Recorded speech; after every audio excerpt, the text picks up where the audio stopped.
I want to comment on this. So there's a guy who's examining Adventism, and his channel is really big. I don't know. I don't see why. People like anti-Adventist sites, I guess, but he's like pretty new, and he has a lot of uh, subscribers and whatnot. He claims to be a fourth generation Adventist, but the arguments I've seen just in my cursory glance of his arguments he makes sounds like somebody who's not familiar with the Adventist position very well. He makes bad arguments that Adventists would, most Adventists I know, anyways, that are into theology would never. Someone who ought to know that position wouldn't say the things he says without either being ignorant, I think, or just wanting his channel to grow. So he'll use arguments that people who don't know better like to hear, but aren't actually faithful to honest dialogue. For instance, the way he presents Michael. I mean, if you're going to brag that you're an Adventist, you're going to trot out the same old misrepresentations of what we believe as Adventists. It's really frustrating. Maybe if I had a better social life, I would. It wouldn't bother me so bad. Sometimes I just so frustrated. The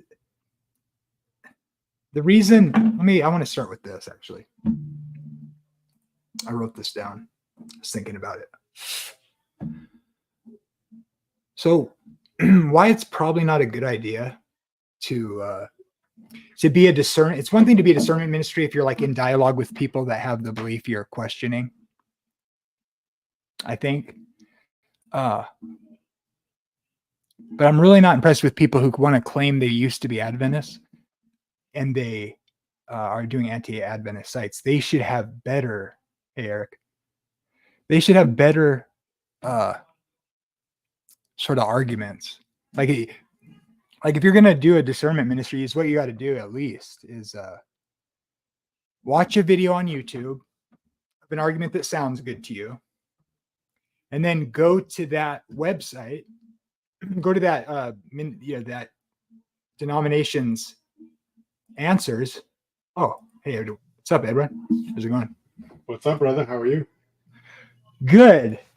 I was just commenting on how I wish these people that were Adventists or used to be Adventists, apparently fourth generation, even that's like me, would at least go to our sites and then give our rebuttal, do a steel man, and then go from there. But they just seem to trot out the same old stuff a lot of the time, and it's really annoying, if you know what I mean. Yeah, well, the Bible says nothing new under the sun, and it's these regurgitated arguments and flimsy attempts that they've been doing for many, many years. I've been involved in this for many years. Since 2008, I've noticed it head on from the very beginning. The very moment I realized that critics were accusing Ellen White of plagiarism while themselves plagiarizing each other's websites, as I put it in the quotations or sentences and quotations, clicked enter on Google, I would see dozens of websites with the exact quotes that have been altered or changed, words added or subtracted. I realize these critics are playing on a double standard. They're not very honest. So this isn't something particularly new or astonishing to me all these years later. It's just sad that it continues to be the same. Yeah, like I was looking at this examining Adventism, and I should show you. I mean, I literally spent 10 minutes just looking at his shorts because I was really annoyed by his representation of our, what we think about Michael. I was just like, wow, you were a fourth generation Adventist, and you came to the conclusion that you were inspired to have a ministry that focuses only on Adventism, and you're gonna not represent what Adventists believe in that. That's just like that seems like really careless and unthoughtful. And let me show you. I made a short video, and I just want to point this out. This is interesting. Really quick here. I just played it earlier on my channel, but let's see. Yeah.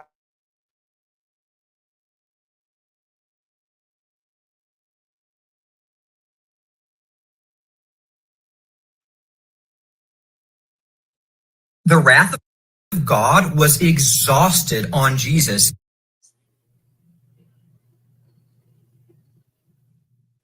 and the just requirement of God's law was met on behalf of those for whom Jesus died. The righteousness, and here's the key word to my Adventist friends, the righteousness that is credited. So the righteousness that is credited to the believer's account is the righteousness of Jesus Christ, God's Son. So just as Christ wasn't a sinner, but was treated as if he were, so also believers who have not yet been made righteous until glorification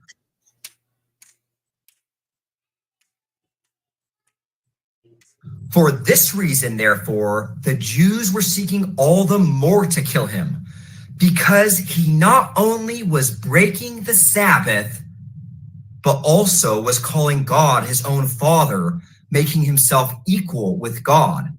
And very important, notice how in this verse, it doesn't say the Jews thought he was breaking the Sabbath or the Jews interpreted that Jesus broke the Sabbath. It doesn't say that by the Jews' standard, he broke the Sabbath.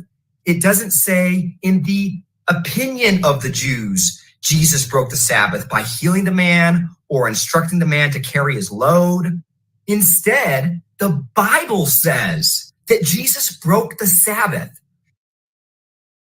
The wrath of God was exhausted on Jesus, and the just requirement of God's law was met on behalf of those for whom Jesus died. The righteousness, and here's the key word to my Adventist friends, the righteousness that is credited. So the righteousness that is credited to the believer's account is the righteousness of Jesus Christ, God's Son. So just as Christ wasn't a sinner, but was treated as if he were,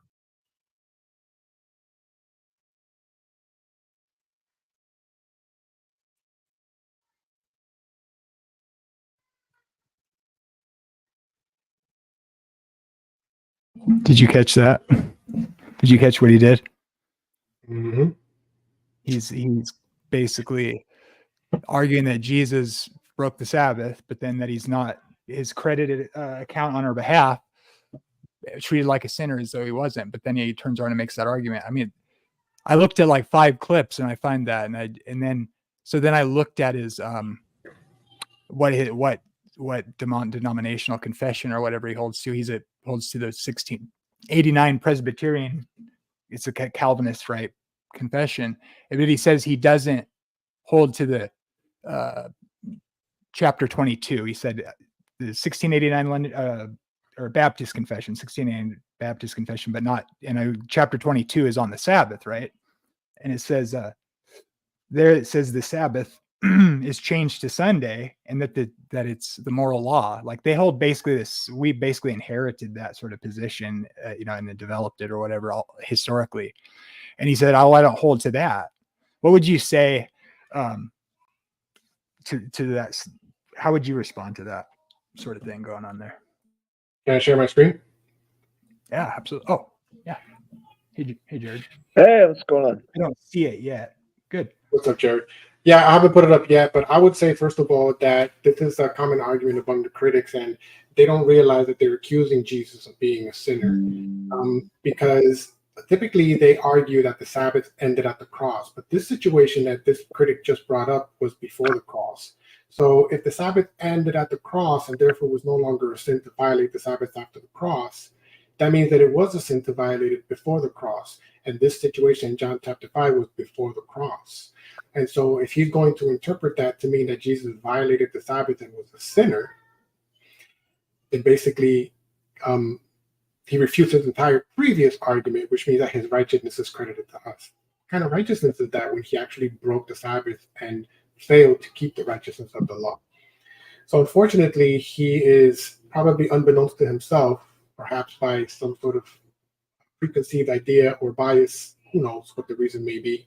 Maybe I try to give the benefit of the doubt sometimes, but we don't know what the reasons are specifically, but we can tell by comparing it with scripture that he's being very inconsistent. Let me go ahead and show you a little bit of information I have in regards to this. Hopefully, if anybody wants this information, I can share it with them. But here's another issue. He did not read it in context. Of course, context is king, right? According to our famous critic Miles Kettleton. But they typically don't read in context. When you study what happened in John chapter 5, you realize there's a parallel with John chapter 7. John chapter 7 adds more information because Jesus in John chapter 7 refers back to the situation that took place in John chapter 5. You can see a little bit of that by doing a little bit of color coordination that I did there, just to make a bit more visual sense, right? But the point is that if you study a little bit of what's going on in John chapter 7, you realize that Jesus is basically saying that if they were guiltless for working a part of a man on the Sabbath, circumcision, Jesus is all the more guiltless for working the whole of a man on the Sabbath, which was healing that man on the Sabbath. So Jesus justifies his actions by pointing to something they do, right? So that's John chapter 7:23 specifically says if a man on the Sabbath did receive circumcision, that the law of Moses should not be broken. Are you angry at me because I made a man every whit whole on the Sabbath day? So you can see that Jesus is using the situation, referring back to the situation of the healing in John chapter 5 to vindicate himself in the same way they're vindicated for working just a part of a man, which is the circumcision part. All of it is lawful on the Sabbath. So then how do we explain the fact that Jesus used the word broken on the Sabbath? Well, our critic did not examine the particular Greek word for broken, which is luo. If you do a little bit of examination on that word, it may be translated broken in some cases, but in other cases, more specifically, it means to loosen. Jesus was loosening the Sabbath, obviously, from the various burdens placed upon it by the Pharisees. Interestingly, Jesus does not use the word anomia nor parabatis, which we find in 1 John 3:4 or James chapter 2, verse 11, which specifically means to break, to be without the law, violated, or to transgress. These are not the Greek terms Jesus is using in John chapter 5. In other words, our critic is totally unaware and did not do a sufficient deep Bible study in this matter. And because of that, he probably indirectly, hopefully, is accusing Jesus of committing a sin and breaking a Sabbath when he actually didn't.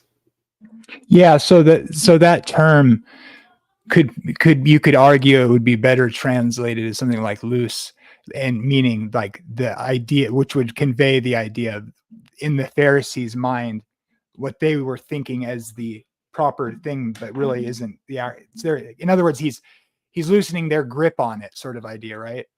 To me, Well, yeah, go ahead.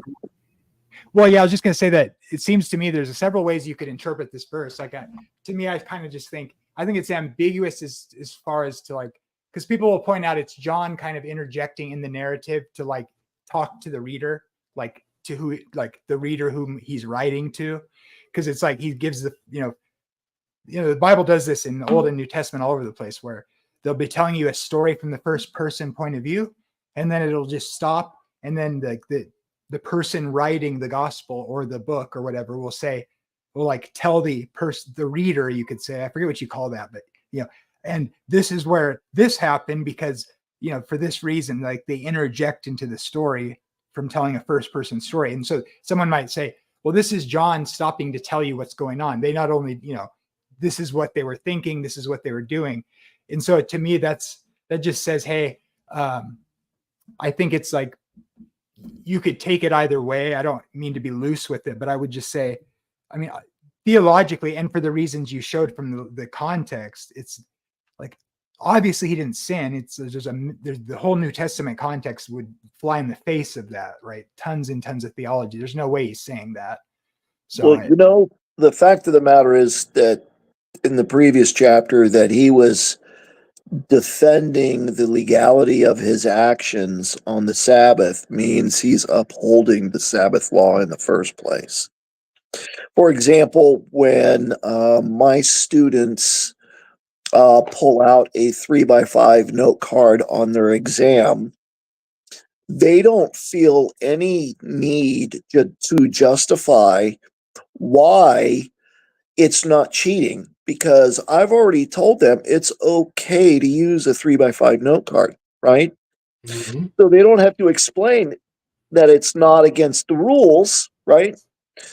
if there was no Sabbath command to be violated, Jesus wouldn't be explaining how what he's doing is not a violation of the Sabbath command, because there is no Sabbath command to be violated. Do you guys get what I'm saying? Mm-hmm. He's upholding the Sabbath commandment in the first place. So later, when he tries to when this guy tries to interpret it as he broke the Sabbath, he is clearly making Jesus out to be a sinner, because Jesus earlier was, saying the Sabbath is one of God's moral laws, but what I did earlier is not a violation of it. Right. Exactly. And Jesus has the habit of loosening the false regulations placed upon the Sabbath by the Pharisees and legalists of that time. I mean, he's consistently justifying his actions on the Sabbath and showing the true nature of the Sabbath, how it really ought to be kept. He points to multiple examples in the Old Testament, such as we read in Matthew chapter 12. He points to for example, the priests doing a certain work on the Sabbath totally justifies that the disciples at that time were also engaged in doing a certain type of ministry work as the priests were doing. Right. And so Jesus is all the time throughout his ministry consistently vindicating Sabbath, showing what true Sabbath is. And in fact, at one point he says it is lawful for a man to do well or good on the Sabbath day. That's not only an explanation of what's right and wrong to do on the Sabbath, but also somewhat of a command, it seems. Jesus is actually saying to do it, but this is how it's got to be done. It's got to be done the right way, because it's lawful to do that which is right on the Sabbath. Now, is Jesus all of a sudden going to turn around and break the Sabbath in a sense of violating it, after not only removing the multiple legalistic bondage that's been placed upon the Sabbath and showing its true nature and telling people that which should be done on the Sabbath? Now he's going to turn around in John chapter 5 and violate the Sabbath? That would be placing him in the same level as the Pharisees, basically making him a hypocrite, or accusing him of he would be. Yeah, that's what I was gonna say. It's what people miss with this Pharisees. They think like they have this backwards idea that he's like condemned, like he's being facetious when he says your righteousness has to exceed that of the Pharisees, and people take that as they're really righteous. And I'm like, dude, you can't make Jesus being like sarcastic. That is really dangerous. And so yeah, he chastised them like really harshly because they misuse the law. And then what does he say? In vain, he quotes Isaiah. He's like, they worship me in vain, keeping for doctrines the commandments of men. They make void the commandment of God. Think about that. He chastises them for not actually honoring their mother and father because they don't take care of them, because they say the money's going into the temple. And so they use it to enrich themselves and think they're getting away with it because it's like going into the coffers of the temple, but they're really using. And Jesus is like, I know what you're up to. I know what you're doing. Don't use God in that way to get out of doing your duty. Right. Right. I think this was a oral law versus written law argument, where the Pharisees say they had inherited the so-called oral law that was supposedly handed down to Moses also on Mount Sinai. And they used it for all kinds of different things, and none of it was written down, of course, hence the oral law.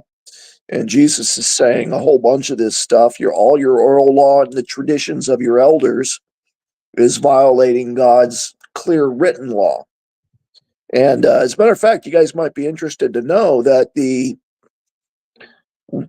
oral law was written down in the Talmud a couple hundred years after Christ as a response to Christianity. Hey, Jared, sorry to interrupt you. I'm going to hop off here real quick, but I just wanted to say thanks for joining me at the live stream there, Jamie and Jared. Yeah. Had on channel. Appreciate it. Yeah. And just wanted to hop on here just for a few moments and share some thoughts and give you that thanks publicly. Hopefully a lot of folks come in and watch your program, but I got to hop off here now, spend some time with the family. Thank you again. All right. You guys take care. Okay. All right. All right. Bye-bye. So one thing I wanted to point out, so when I and you were on, I think I saw you. Sorry I didn't say hi. I always forget to look at the comments. Don't sweat it. I wanted to kind of expand on something there that So I looked up on his YouTube channel, and it says that Who is YouTube channel? Examining Adventism. Okay. So he was a 4th generation Adventist, he says, and Uh, and now he holds to the 1689 Baptist Confession, except for chapter 22. So that's what's on the screen right now. yeah. So obviously, because let's read what it says here. So this is the one part he says he doesn't hold to this. It'd be hard to deal with Adventists if you were to hold to this view here. Right. So paragraph here, it's a couple paragraphs. The light of nature shows that there is a God who has lordship and sovereignty over all. Good is just, good, and does good to all, and is therefore to be feared, loved, praised, called upon, trusted in, and served with all the heart and all the soul, and with all the might. But the acceptable way of worshiping the true God is instituted by himself, and so limited by his own revealed will, that he may not be worshipped according to the imagination and devices of men, nor the suggestions of Satan under any visible representations or any other way not prescribed in the Holy Scriptures. Oh, wow. Religious worship is to be given to God the Father, Son, and Holy Spirit, and to him alone.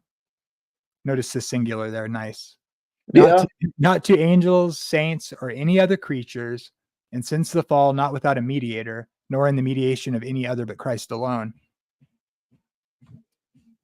Prayer with thanksgiving, being one part of natural worship, is by God required of all men, but that it may be accepted is to be made in the name of the Son, by the help of the Spirit, according to his will, with understanding, reverence, humility, fervency, faith, love, and perseverance, with others and when with others in a known tongue.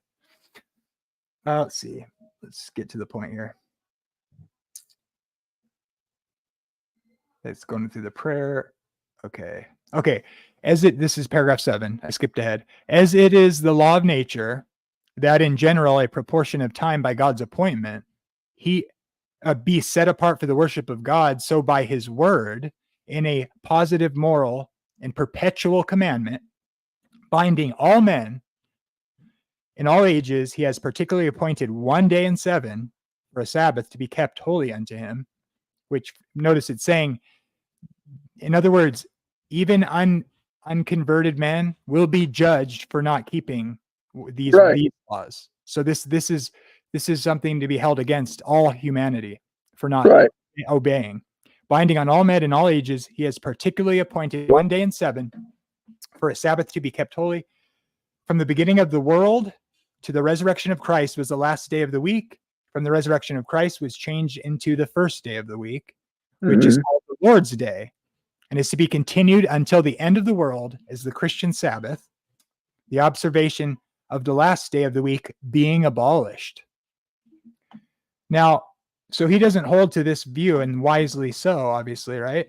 Yeah, because he knows what would happen. Yeah, he knows that. I mean, in a discussion on that. Yeah, I watched a video where he says he tries to say this is ceremonial, which is absurd, obviously, right? Right. But notice, so I just poked through this really quick. Let's see. There's a real problem here because of what it said there about the 10 Commandments being binding on all men. In other words, that's coming from, I mean, Adventists would say the same thing. It's certainly coming from the New Testament, James 2, like, so ye do and walk therein the law of liberty as those who will be judged by the law of liberty. Right. That's the royal law, right? So yeah. Any thoughts on that? Well, the main reason why that's the reason why he's getting out of chapter 22 is he's got no argument. You know what I'm saying? He's dead in the water on that. You know, I don't know how he can. I would have to go read the whole 1689 thing, because if I know anything about the Baptists, I'm thinking they're writing all of that so that it all hangs together pretty tightly. And I don't think you can cut out a chunk of it and say all of this, but not this piece. You know what I'm saying? That's exactly I where don't I'm think going. he's going to be able to do that. they're gonna, back then they would have call him a heretic and say you can't do that. This is what I try to tell modern Calvinists about their confessions and the development of their theology, which Adventists are just holding in more consistency, being covenant theology. That was all there really was until dispensationalism was invented, which they hate dispensationalism too, and rightly so, because it's incorrect. I would argue too, we would agree on that. We actually have a lot in common here. They just hate us because we're actually are consistent. They don't actually have any arguments. I actually think that drives them to be dishonest, and because they have to be. And because of that, it's caused all this, it's actually forced people into this sort of theology that's a derivative of their view, minus all the things that I think are probably wrong, like their determinism and limited atonement and such. But they take the eternal security idea and run with it. And so they're all like a club against, our position, essentially. If we were harping on a commandment that did not require them to change their lifestyle or risk their job, right? Like baptism by immersion, or fidelity or faithfulness to your wife, or something like that, they would leave our denomination alone. They would leave us alone, in my opinion. But the fact is, we're saying, no, the Lord says you're supposed to observe the seventh-day Sabbath, and it's not 1 day in 7. It's not something you can fit into your daily schedule, into your weekly schedule. The Lord expects you to change your weekly schedule and change your lifestyle, and you have to change things. And in some cases, now it's between you and God, but in some cases, you might have to go have a conversation with your boss. And just bringing that up, they hate that.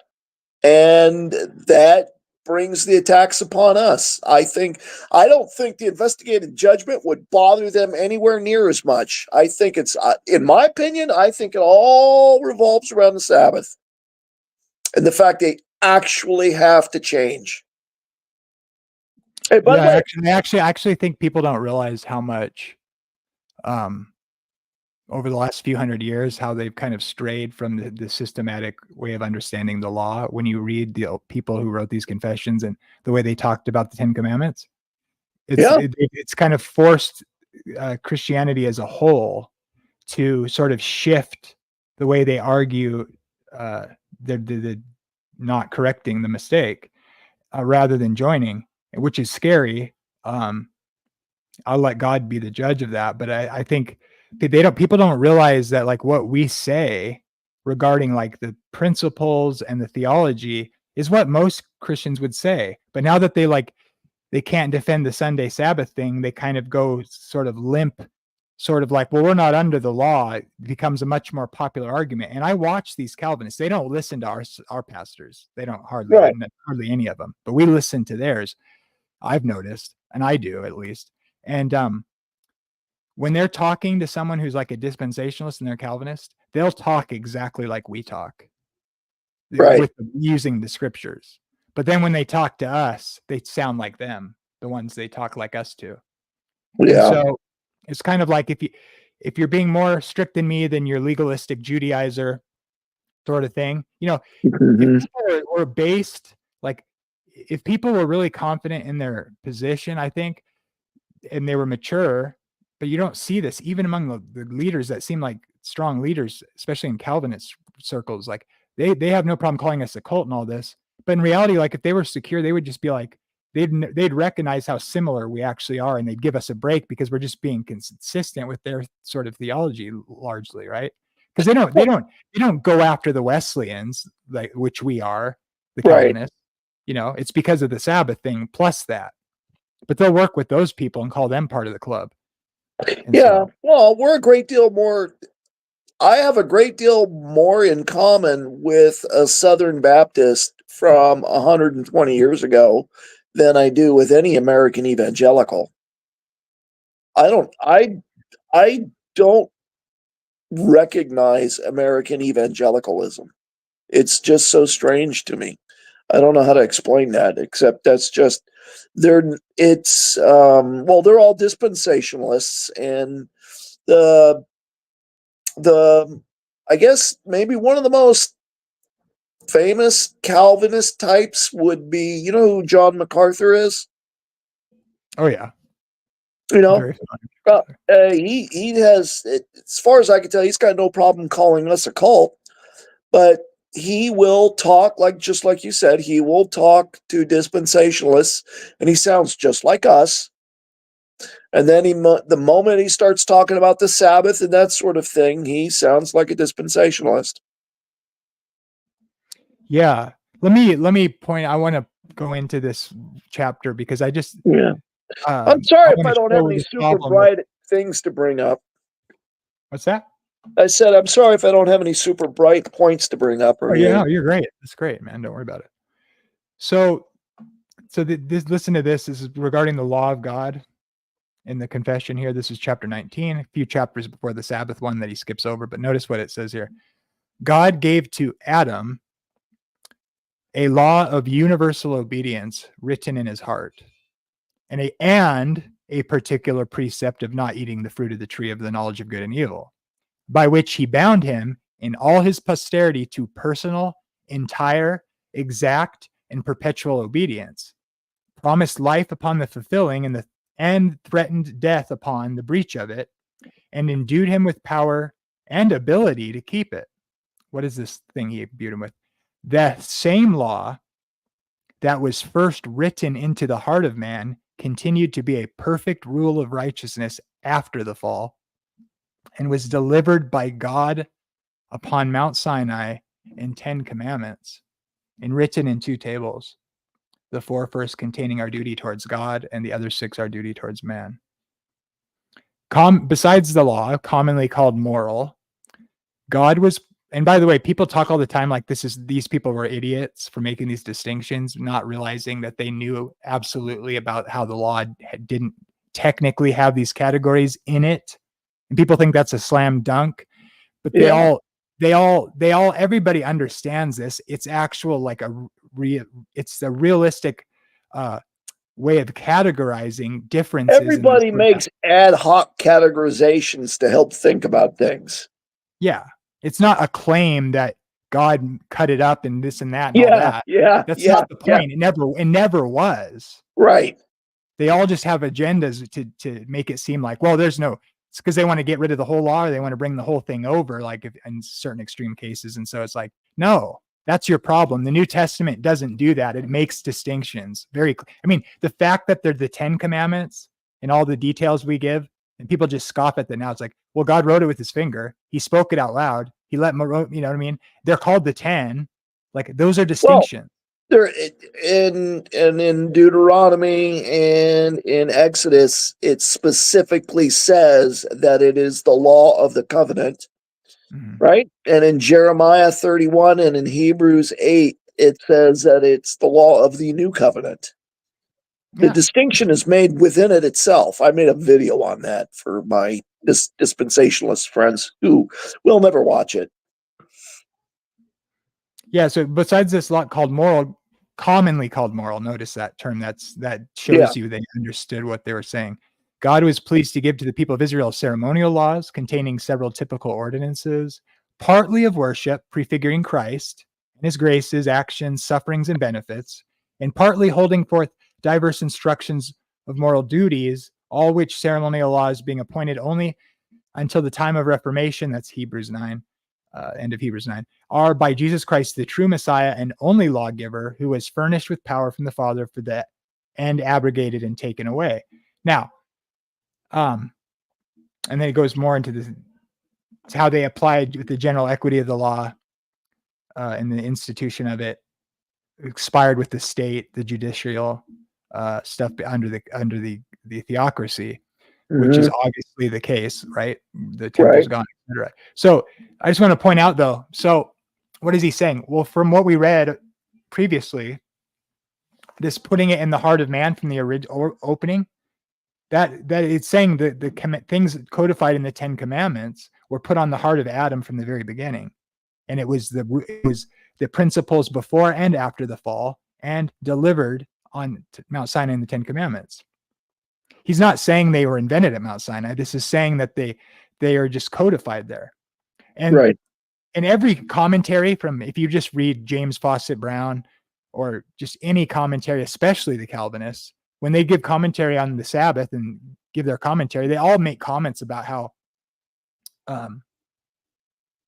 none of the Calvinists that I've ever seen make an argument that the Sabbath wasn't instituted at creation. It's just obvious.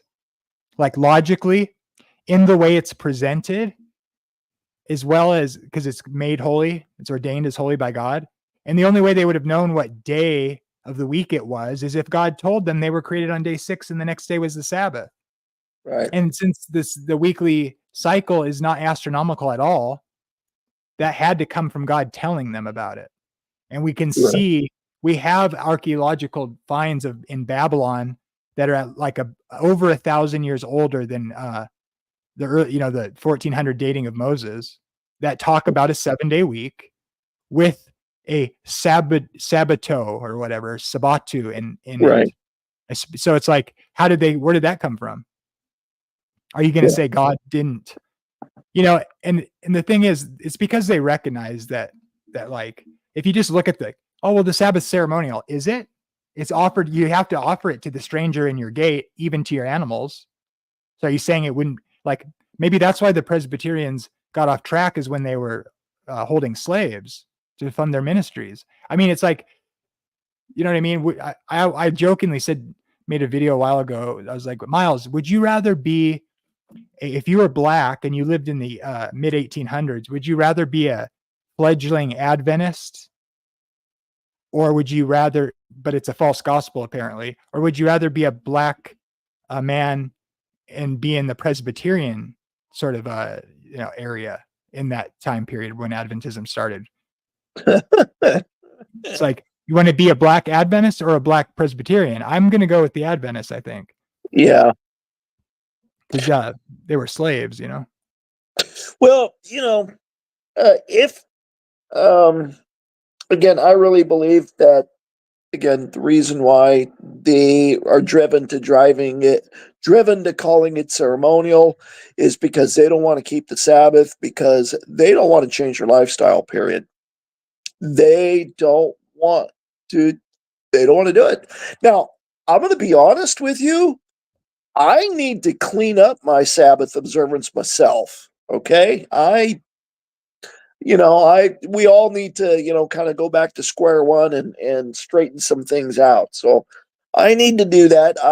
Sometimes I got some health issues. I'm not in church very much just because of my arthritis. So I'll be on my phone watching YouTube videos, and I'll find myself straying from a sermon to whatever's going on in the Middle East, right? And I should be watching sermons more on Sabbath. People will be killing each other in the Middle East, whether I watch it or not, right?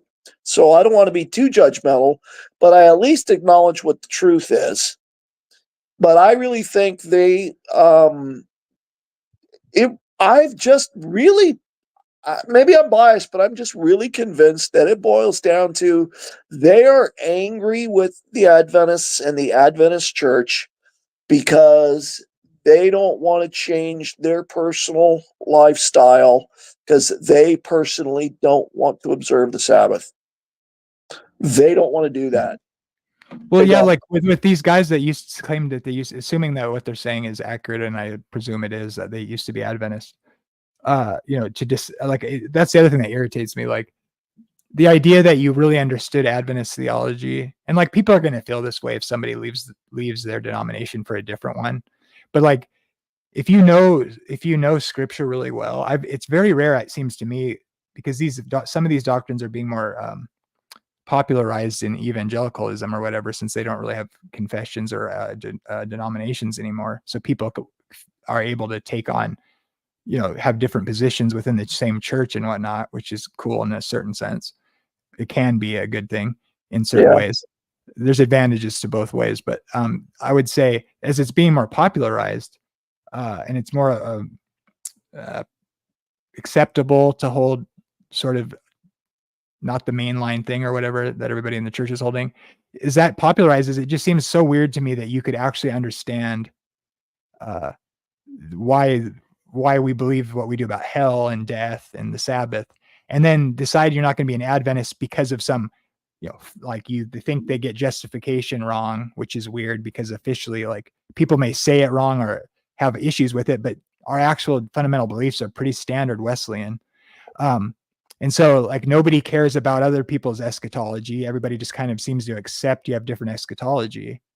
And it's like, it's really weird. It's like all the things combined, and Adventists are heretics, even though we hold to, at worst, what they could call heterodox, but we hold the fundamentals that everybody considers the fundamentals. So it's just strange. It's like, to me, it's a defense mechanism, because like in their heart, they know it's wrong. But the thing I wanted to say about it was that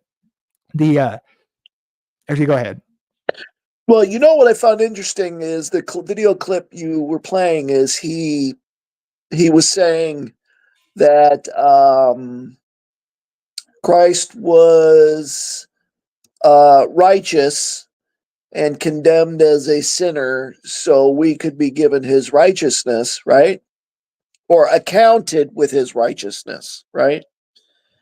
And he was saying it like it was supposed to be novel to us. And I'm like, yeah, I know. I'm like, okay, you know what? At bare minimum, you've never read Steps to Christ, especially the really famous paragraph of Christ was treated as we deserve, so we might be treated as Christ deserves. Right? Yeah. I'm like, how are you a fourth generation Adventist and you say that we are imputed with a foreign righteousness, namely Christ's righteousness, that is put to our account by grace through faith alone in the work and person of Jesus Christ alone. And you're saying that to us like you're informing us of something new. Yeah, that's exactly the sort of thing I wanted to zoom in on here too, because that's like, it's suggesting to other people who hear him say it as though we don't actually believe that we're justified by 100% the imputed righteousness of Christ, who by his perfect obedience and atoning work justifies us before God, and nothing of ourselves is able to contribute to that or does that work. That's clear in Ellen White's writings. It's clear in our fundamental statements, and it's emphasized very strongly to make sure people don't mess that up. Because you can't start thinking you have to earn it or whatever. People fall into that. And so at least in my neck of the woods, I was always very, very strongly shown that or explained that. And so But when he does that, he's misrepresenting us on purpose, it seems like to me. Yeah, I think I know why that is too. But not only that, but he's saying it like not only do we not know it, but like not only is he saying it like we don't believe it, but also like it's novel to us, right? Like, really? I hadn't heard that. You know what I'm saying? He's saying it like it's novel to us. And again, I think it is because he's intending to misrepresent us, because the angle he's pushing, in my opinion, I don't know, but I've seen this before. The angle he's pushing is Adventists believe you're saved by grace, but kept by works. And the works you're kept by is keeping the Sabbath, and the investigative judgment is going to make sure you do that. And there he goes again, because he just can't stand the thought of obeying the Ten Commandments. He doesn't understand. In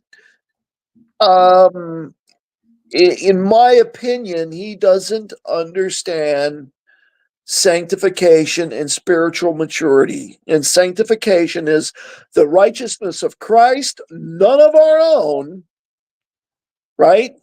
Yep. Imparted to us, right? Good old Morris Venden, okay? And it is hopefully, as I get to know Christ better and better over time, his personality will tend to rub off on me, and I'll be less interested in committing these sins that used to be so attractive to me. Yeah, my understanding is like in Ellen White and the way I was taught it too, but people pretend or talk as though she didn't teach this, but she did in many different places where it's like, okay, it's totally the standard Wesleyan sort of righteousness and justification by faith alone. Paul is clear on this. And that she said things like the imputed righteousness of Christ justifies us, makes us right before God so that we would be justified and pardoned.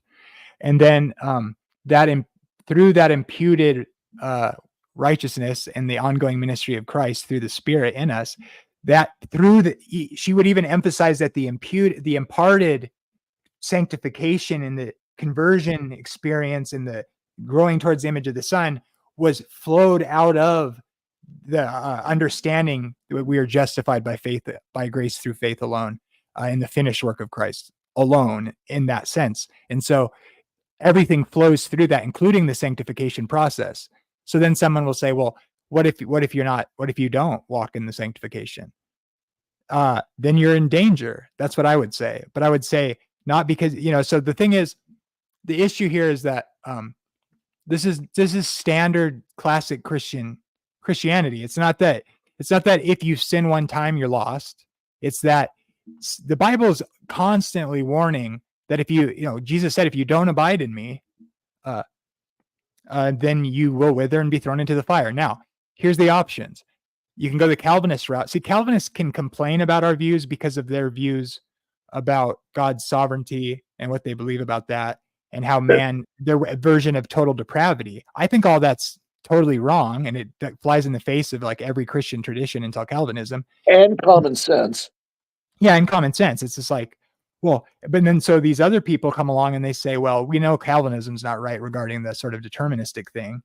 And so they jettison the idea that sanctification and abiding in Christ is actually like something that must occur, that Jesus wasn't teaching that. It's just like, it's plain. It's so simple. You have to remain in the faith. Paul echoes this because he's echoing what Jesus taught.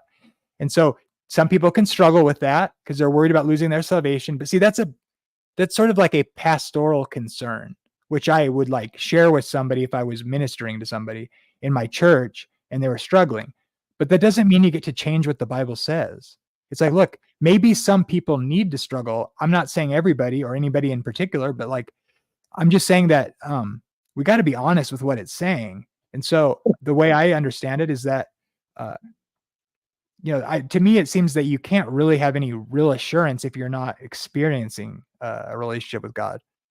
Otherwise, that's the only way you're going to really have assurance, it seems to me. But there's so many things that can affect that, psychological issues in people's lives. But I'm just talking about theologically. I'm not thinking about any person in particular. I'm just saying, like, what does the text say? Well, kind of the way I apply it for me, and I have to work on this all the time. I can't think of anything I do all that great, but as a joke, as a matter of fact, somebody today, pretty good top ramen. What's that? Sorry. I said I make pretty good top ramen, but that's about it. Well, somebody asked me today, because they know I like to play. I've been learning to play guitar, and they asked me, "Oh, how good are you?" And I says, "Well, have you ever heard of Jimmy Page?" And they're like, "Yeah." I'm like, "Well, I'm the exact opposite." Okay, so I'm a big Jimmy. I got a Led Zeppelin shirt on right now. But anyway, what's that? I said I won't tell. Don't worry. Yeah, shh. Yeah. Anyway, justification is the righteousness of Christ, none of your own, comes through faith in Jesus. Sanctification is the righteousness of Christ, none of your own, comes through faith in Jesus. Glorification, that's when you're raised from the dead. Justification makes you saved. Sanctification makes you more fit for heaven. All of those, they're not separate things. They all come with Jesus. if you have Jesus in your life, then you have justification, sanctification. That process is going on, whether you see it or not. And so your job is to focus on having Jesus in your life. And if you do that, everything else he takes care of. Does that sort of make sense? I agree with that. Tell me what you make. Tell me what you make of. I made this chart without consulting any Adventist documents. This is what I understand from what I was taught in my own personal study. All right. I modified it. I modified a few things slightly with some suggestions from some friends, but tell me what, critique it. So this is how I understand sort of righteousness by faith, salvation. You can see, so the green is within the blue, and justification, sanctification are locked together. They're not. They can't be separated, like you just said, basically. Right. Yeah. Okay. Walk me through this, because you're a smart guy and I'm not that bright. So green means biblical. Okay. Yellow is a dangerous sort of way of starting to look at something or operating, like a mode of operating. So it's not necessarily that like you would be, out of bounds necessarily. You're getting on thin ice. Thin ice, right? And then anything in red would, if fully operating in that sort of modality, would be a false faith. Okay. Whatever that means, hypothetically, right? So in the green would be inside the blue here, because blue is representing the righteousness by faith. And so the core essentials are the green there. You can see justification, sanctification are part of the blue. And so it's being described. And so then there's this inner circle there. And I probably could have added a couple more things in here, but I thought these were critical. It's that you're saved through faith, by grace through faith, of course. Repentance from sins, or repentance from your sin. It's non-meritorious. You don't earn it. Right. You're keeping God's commands, and it's faith working through love. And so, and then I gave texts over here to back those up in the New Testament. And then I put kind of starting to go out of the circle is the yellow. And that would be obscuring the understanding of the source of your justification, which if you go further that direction, you'd fall into do-it-yourself religion, like Vanden says, or some sort of meritorious salvation, or earning your salvation by your works.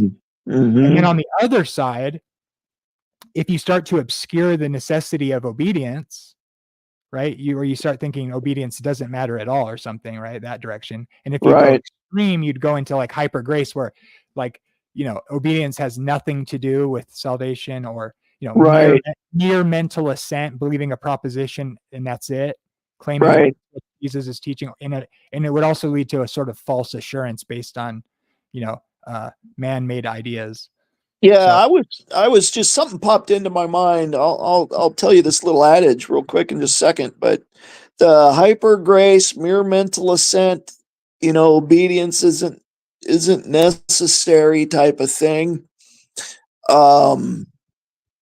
If you've got Christ in your life, it's going to be a lot harder to disobey. And I'll give you an example. A guy that this is honestly not about me at all, but a guy that I knew about, he was talking about this. I knew him tangentially 14 years ago. Is that what you're saying? You knew a man, but you knew a man 14 years ago, whether in the body or no. I'm just making sure anybody listening to this, knows that I'm honestly not talking about myself. But this guy was talking about sleeping around with a lot of different women, right? And he said, it is really hard to crawl into bed with a woman to have sex when Jesus is there in the room with you. And the point he was trying to make is, if you got Jesus in your life, I mean, if Jesus was actually physically standing right there, you'd be like, I can't do this, right? It would be really awkward. And I'm using that as an analogy. If you've got Jesus in your life, a whole lot of obedience is going to start happening, whether you know it or not. And if the people are into this hyper grace, obedience is not necessary, they don't have Jesus' influence in their life. Yeah, that's kind of the thing that is. It's a graphic If you bring illustration, that but up we're with all people, adults they here. get really offended. But it's like, you got to be honest with people. It's like, why, if you think the faith, because when the people I talk to that believe that way and say I'm works based and stuff like that, I'm just thinking, this is denying the power thereof. This is having a form of godliness but denying the power thereof. It's just like, when that's what you think the gospel is, all you can do is just argue with people who don't believe that the same way you do, and then you think that's doing Christianity, that's being a Christian, is proving to everybody that you just affirm a proposition, and if anybody adds anything to that, then they're actually obscuring the gospel. And so your Christian experience is literally making the Bible say that when it clearly doesn't. And I think that's like profoundly it's profoundly uh it's really awful, because it's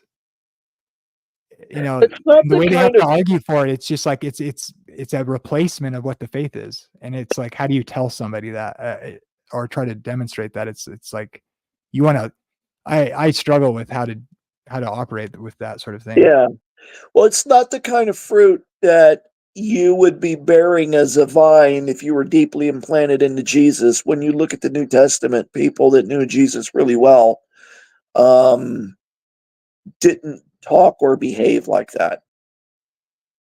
So Because once you start saying that that's all required, and they start arguing stuff like no one's lost because of their sin, and it's like, that's so obviously unbiblical, but they have to say stuff like that because obviously, right? Because of their position. And then they start telling people that, oh, it doesn't even matter about sin anymore. It's just like and what they really think, they'll try to be nice. So it's like, it's really dangerous. Because it obscures what it means to be a Christian, I think. Or I don't want to get, overly personal or whatever, but do you get along fairly well with your parents, or no? Or yeah. Okay. You get along fairly well with your mom? Yeah, she's the greatest woman in the world. Okay, so your mom's the bee's knees. You really like your mom, right? Yeah. Yeah, there's stuff you would never ever do because, like, even just stuff that you used to do in the past, you would never ever do again. Because I remember you mentioned some things. There's stuff you would never ever do again because to yourself, because it would hurt your mom, right? Even when I was a severe drug addict, I would never steal from my mother and things like that. You know what I mean? Yeah. No, I mean, yeah. I mean, I'm just saying, you love your mom so much that there's just some things, just like, there's no way I'm doing that. Just not going to happen, right? Well, if Jesus is in your life, the obedience is just going to come. You just like, I'm just not doing that. It seems like I had a colleague who she's a great colleague. She's wonderful. And she's a sincere and devout Muslim. And we were talking briefly a little bit about religion. And, we get along really well. We can look at each other and say we disagree with each other on the Trinity and the deity of Jesus, and we don't get upset. We're both adults and we both have manners, and we're kind to each other, and she is a great human being. I love her to death. And she had asked me, she just like I would do, she says, well, have you considered reading the Quran? She wants me to consider converting to what she believes is the true faith, right? And I was honored and flattered that she would care about me enough to ask, And I told her, yeah, I had read the Quran a couple of times, and I was happy where I'm at, and I didn't want to get into too much about it because I don't want, at work, But in my mind too, I was just I was thinking like it was like Polycarp is supposed to have said is, I've known him for, Polycarp said something along the lines like, 50 and some odd years I've known my Lord and he's been good to me. I can't betray him now. And that's kind of how I was thinking. And again, I love my colleague. She's a sweet woman. She's wonderful. And I was honored and flattered that she asked me because she cares about me. That's why she asked. But I can't, maybe if somebody puts a gun to my head, I'll be weak. I don't know. But on this, I can't betray him. Can't do it. I don't know if that makes sense, but I can't do that. What's up, First Last? What's going on? Oh, nothing much. How's it going? Yeah, I'm gonna step out for just like 1 minute and I'll be right back. Okay. I wish I would have studied that graph that you have on your thumbnail to see exactly what the point is. Oh, this that chart I made? Right. This one? Yeah, that's it. What's up with you want to comment on that? Maybe I should analyze. I'm taking this feedback on this. Okay, let's see here. Righteousness by faith. Okay, core essentials. Biblical, dangerous belief, false faith. Man, this is. Oh, so false faith is hyper grace and false assurance. Is that what that means? Yeah, so the red would be like hypothetically, I'm not saying if you believe this, you're necessarily lost. It's just sort of a hypothetical diagram where as you start to leave the core essentials, you're in danger by obscuring the call to obedience or obscuring the call of the source of justification, leads to these extremes of a false faith. And so the yellow is like kind of danger zone, and red would be like where it leads you to. Yeah. Okay. Do it I think yourself. doesn't the chart make sense? Seems pretty basic, doesn't it? To follow the idea. Well, I can follow it. Yeah, no, that's pretty. I can follow the color coding. Yeah. Any comments on it? You want to critique it? Is fine.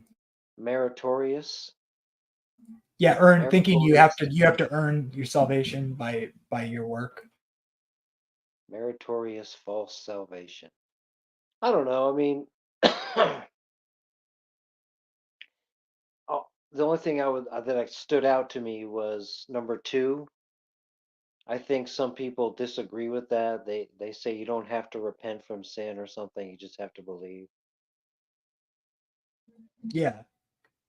So I would say about that one, you could understand that in a range of ways, but it's clearly part of, like, if you think the law, for instance, if you think if you're going to appeal to texts about the law being done away with, or what the use, see, because the New Testament clearly says no one is saved by the law, but that was always the case.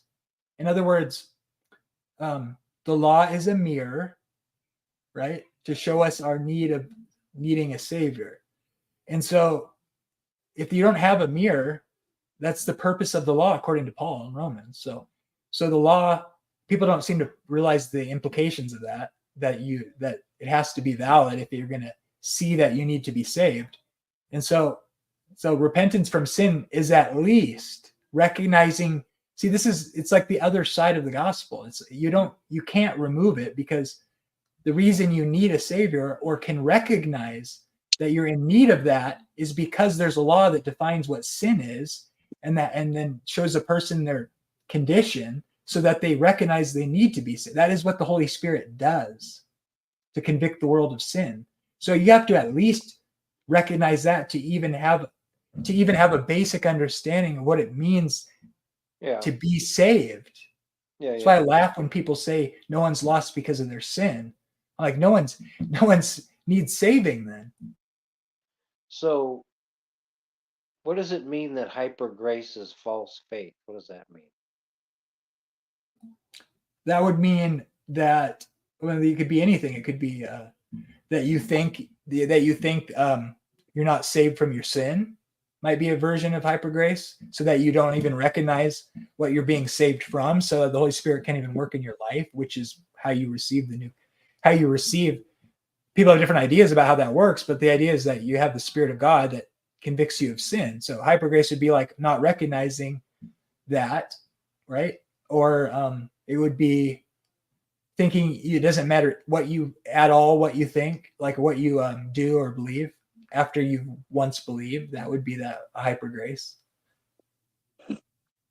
You should help Layman Seminary with his charts. I can't Yeah, he follow always these comments to me charts. now that he sees my charts or whatever. I don't constantly make charts, but just when they're useful, I guess. Oh, I can. It's very easy to follow. Yeah, I tried So really hard to get a bunch of different people that have influence. I wanted them to critique it. I even paid. I think I sent Inspiring Philosophy $10 to comment on this and give his critique or whatever. He pretty much agreed with it. Because I want to know, like, people always arguing about everything. I was like, well, here, this is what I believe. Tell me what's wrong with this. I will say this. Yesterday you had a live stream, and I was trying to get in, but I couldn't. I Oh, wanted to. I was gonna not confront, but I was gonna debate that guy that was talking about Deuteronomy 32, verse 8. okay. What do you want to say? It never You can, happened, so it's fine. Well, what are you going to say? you can Well, give your position on that. Let me pull it yeah, up. I mean, yeah, I because double dog dare you. okay. Now here's the thing. 32. Deuteronomy 32, verse 8, the Okay. sons of God. Okay. There. Now, Dr. Heiser and everybody else will say, look, these are, I don't know what you want to say, angels. But Yeah. if you look at verse 6, it clearly says that he's talking, I forget exactly what it says, but he says, isn't he your father? Talking to, it's either us or Israel. He's saying, God is your father. So I don't understand why 2 verses later, when it says the sons of God, it wouldn't be referring to exactly that context. Not an angel, but the people Okay. he's talking to. That's why it says the Okay. sons of Israel, sons Okay. of God, because he is their father. Okay. They're not his children because of their blemish, a perverse and crooked generation. Do you thus deal with the Lord of foolish and unwise people? Is he not your father who bought you? Interesting language. Is this looking to the future? Has he not made you and established you? Remember the days of old. Consider the years of many generations. Ask your father, and he will show you. Your elders, and they will tell you. When the Most High divided up the inheritance of the nations, when he separated the sons of Adam, he set the boundaries of the peoples according to the number of the children of Israel or the sons of God. So you're saying, what makes you think this children of it? What is that referring to He says back? sons of God. He says sons of God. Right. It's Two sons of God. verses earlier, he says that God is your father. So who are the sons? Well, angels are the father of angels and humans, I would say. Yeah, no, that's fine. But I'm just saying, in this context, 2 verses earlier, he tells us God Oh, is look their who's father. here. Look who's here. Who is it? Is that the Hello? guy? What's up, man? Hey, how you doing? Hey, I'm doing well. How are you guys doing? All right. Pretty good. Uh, I think he wants to push back on this verse. Go ahead. oh, okay. I'll mute because I'm kind of eating at the same time. No worries. Okay. Well, did you hear my rebuttal? It's on the screen, just so you guys know. Verses 6. No. Oh, okay. I'll repeat it. Okay. Deuteronomy 32, verse 8. What they call the Deuteronomy 32, I don't know what they call it, the theory or something, where they say Deuteronomy 32, 38, the sons of God. This is referring to, let's say, angels. But I would say, wait a minute. 2 verses earlier, it clearly calls. I mean, you can look at it, but it says, "He is your father." I don't see sons of God in verse 8. Huh? I don't see sons of God in verse 8. Well, it'll say children of Israel, and then some people will say, oh, well, in the older manuscripts, it will say sons of God. Okay. Yeah. Okay, so I don't, my rebuttal is, look, it says sons of God. 2 verses earlier, it says God is your father. So why would the context clearly would be sons of God talking about, well, it's either us or Israel, but not angels. Do you follow my rebuttal? That's why it says children of Israel, because he's talking to Israel and God is their father. And that it says that in 2 verses earlier in verse 6. What is your rebuttal? Do you understand? Well, I'll just say really quickly. Do you understand that when God divided the nations, that's at Babel, and Israel doesn't exist yet?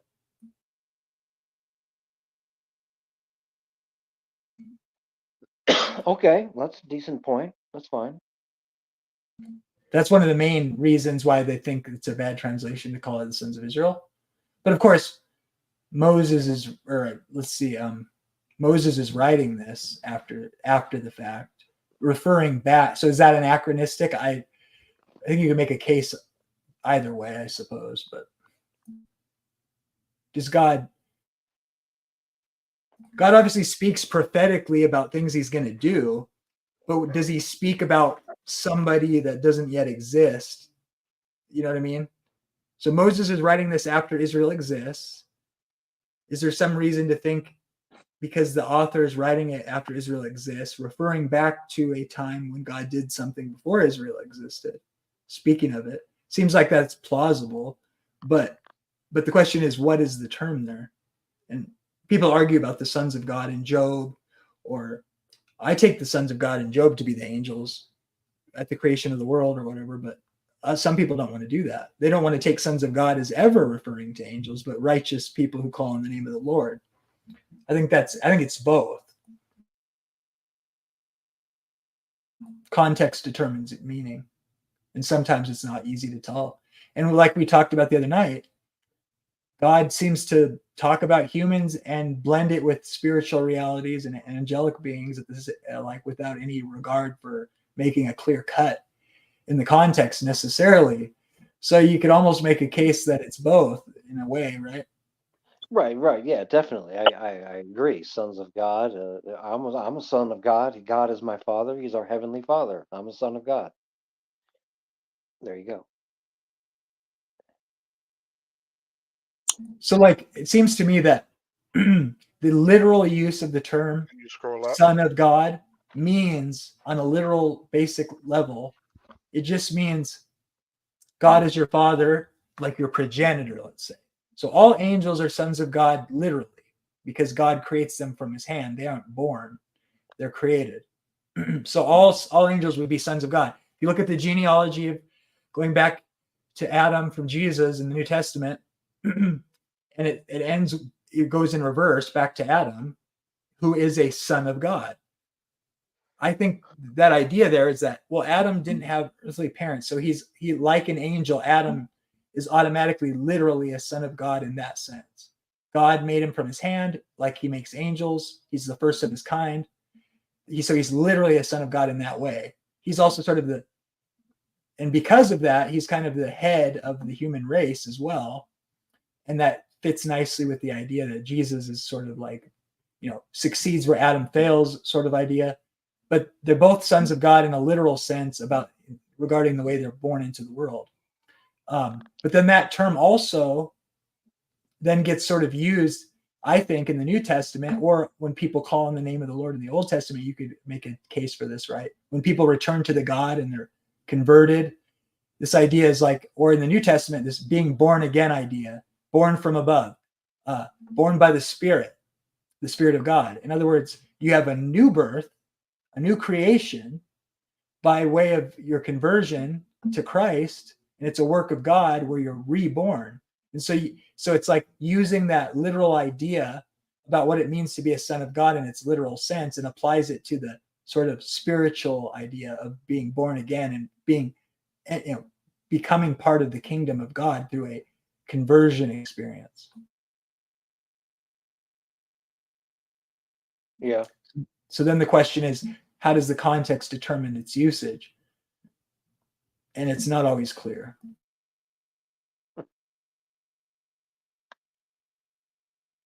But see, when people fail to recognize that, they'll try to make doctrines like, well, the sons of God is never talking about angels, but we know how they use the language in other writings as well. So we know this is where studying other books, even if they're not part of the Bible, it can be helpful.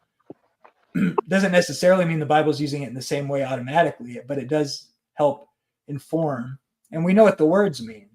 To be a son of man, the Bible calls humans in their fallen state sons of men, as opposed in opposition to the, like it says in there, do not trust in sons of men, do not trust in the princes, and it contrasts that with, say, God.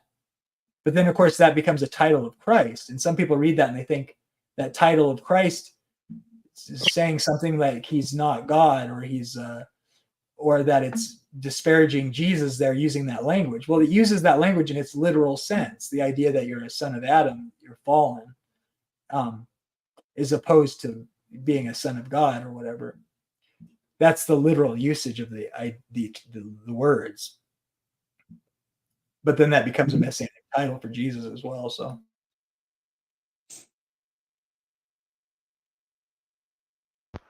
Can you guys hear me? yeah. Oh yeah. All right.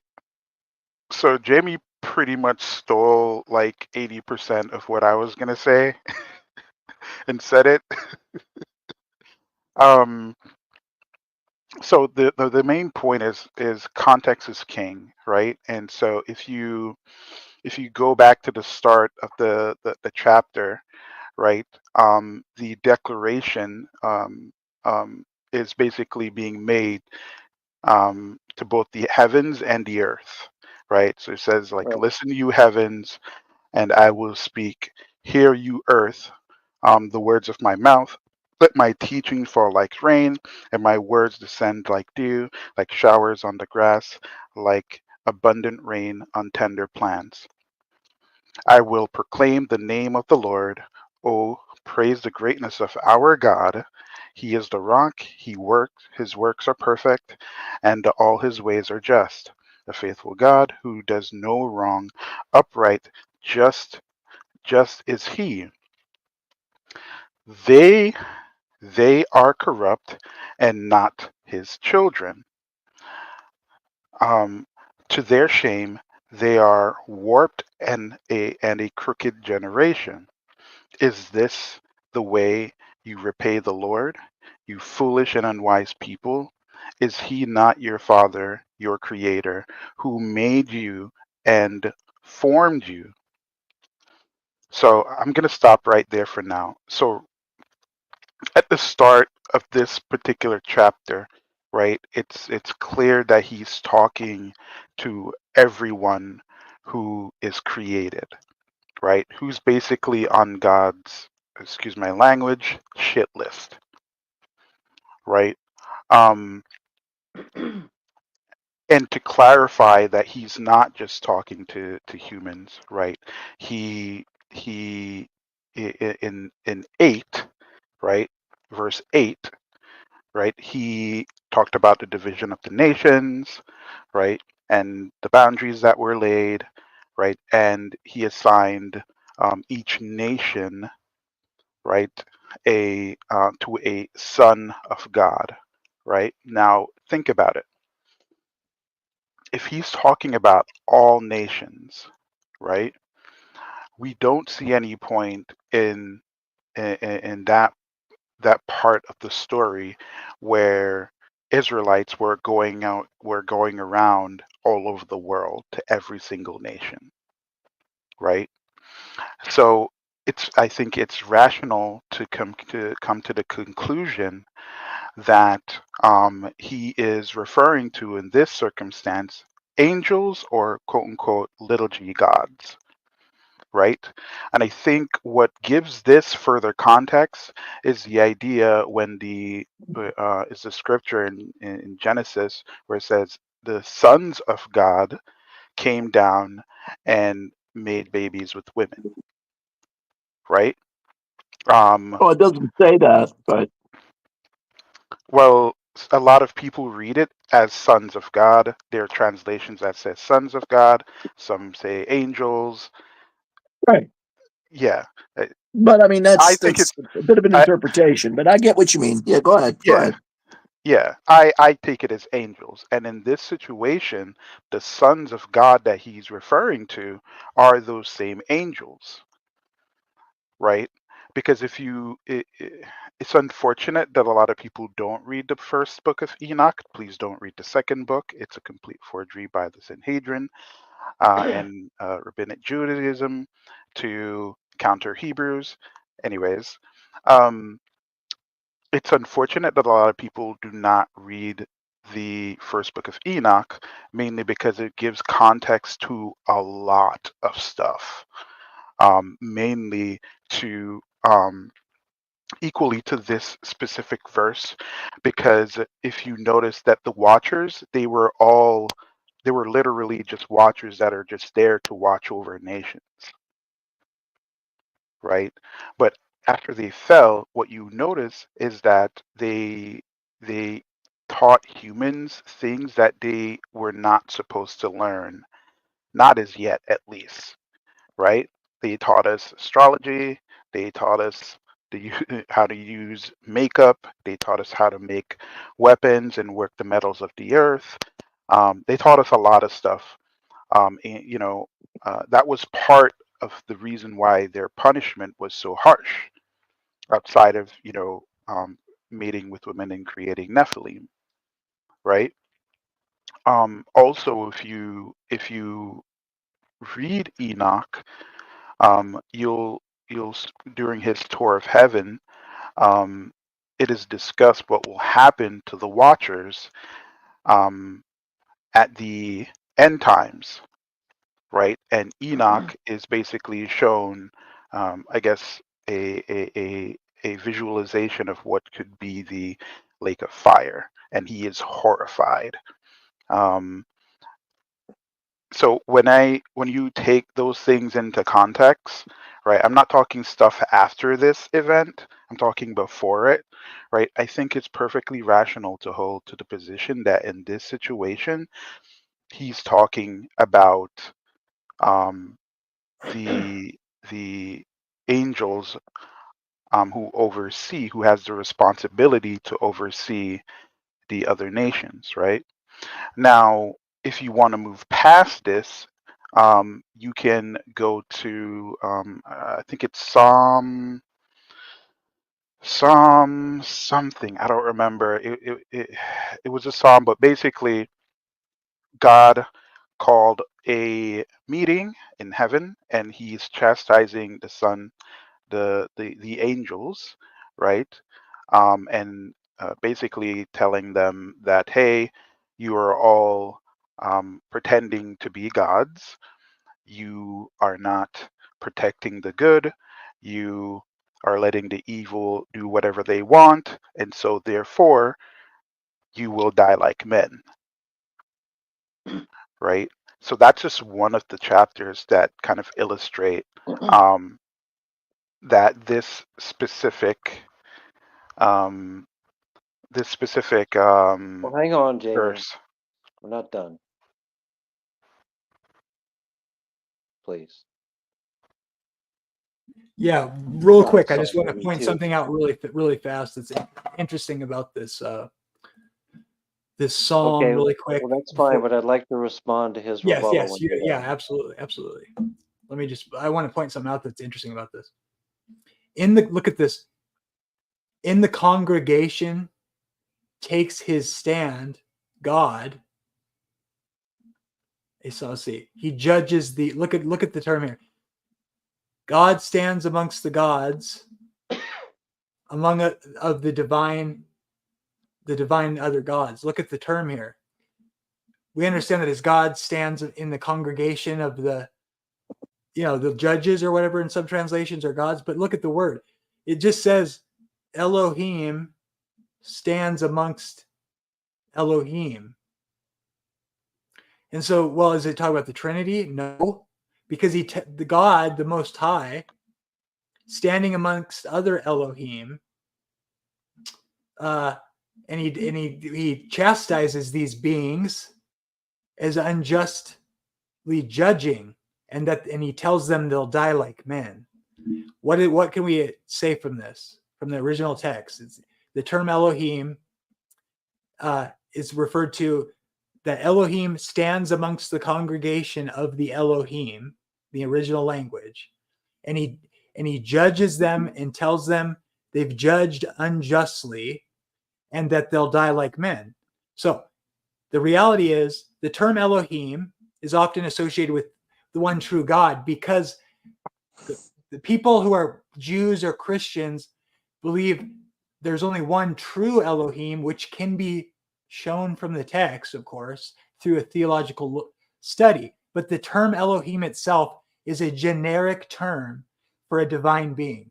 And so context determines it. We don't have to say Elohim is only a word used in the Bible to refer to the Trinity or to the Father or Jesus or whatever. It's just not true.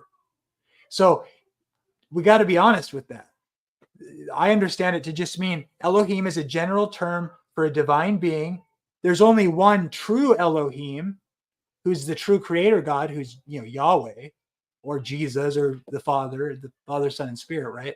They're the real, actual, uncreated Elohim. The rest of the Elohim are also Elohim as understood to mean a divine being, sometimes which could be worshipped as a lesser God, but falsely. But that's how the language works. Go ahead. I think Michael Heiser would say it'd be more like supernatural being, and he'd be careful about using the term divine.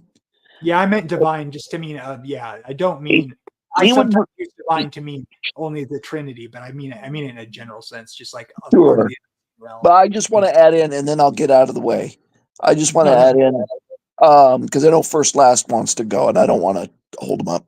But I think the Elohim means like celestial, supernatural beings, right? And then divine, like Michael. I go with Michael Heiser's suggestion of reserving the term divine just for the members of the Trinity. But anyway, that's all I gotta say.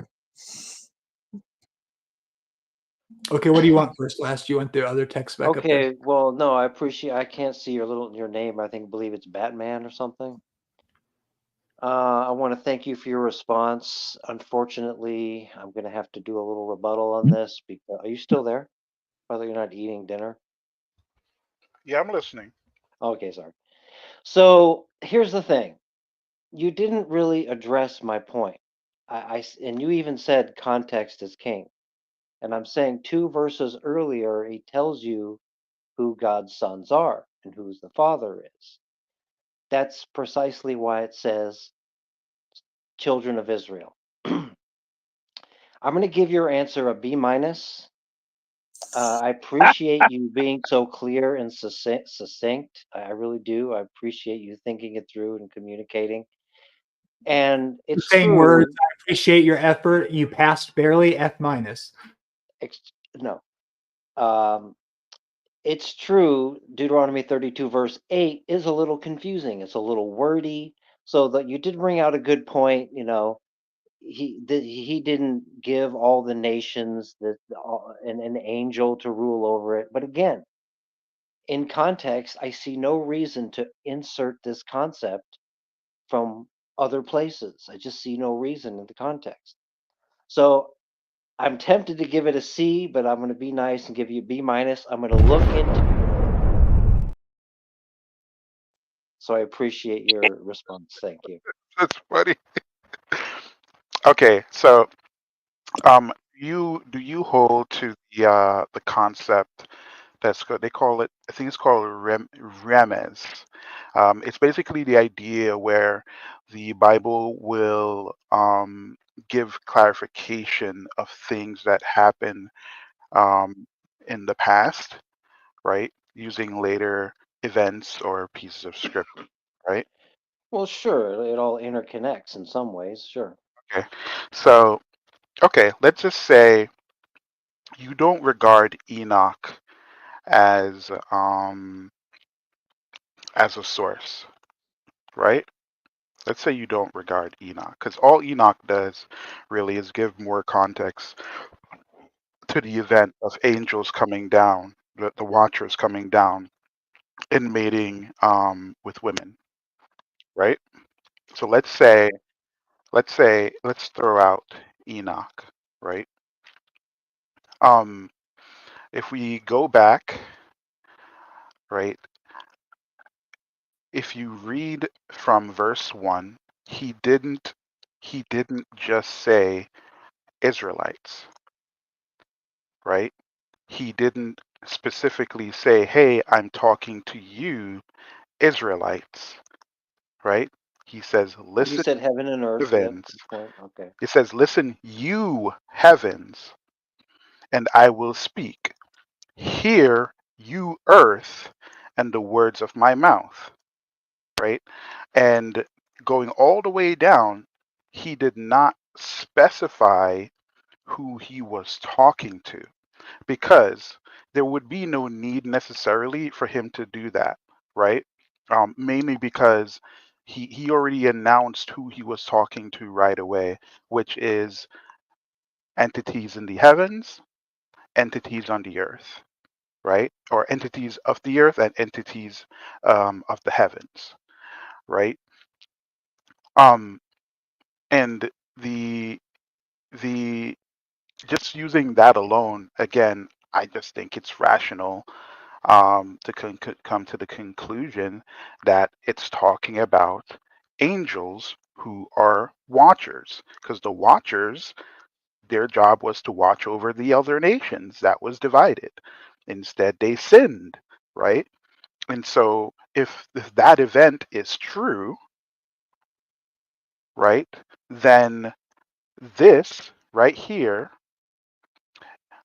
is them being chastised, or one of the first circumstances where they are being chastised, right? And later on, you with that psalm that was read earlier, right?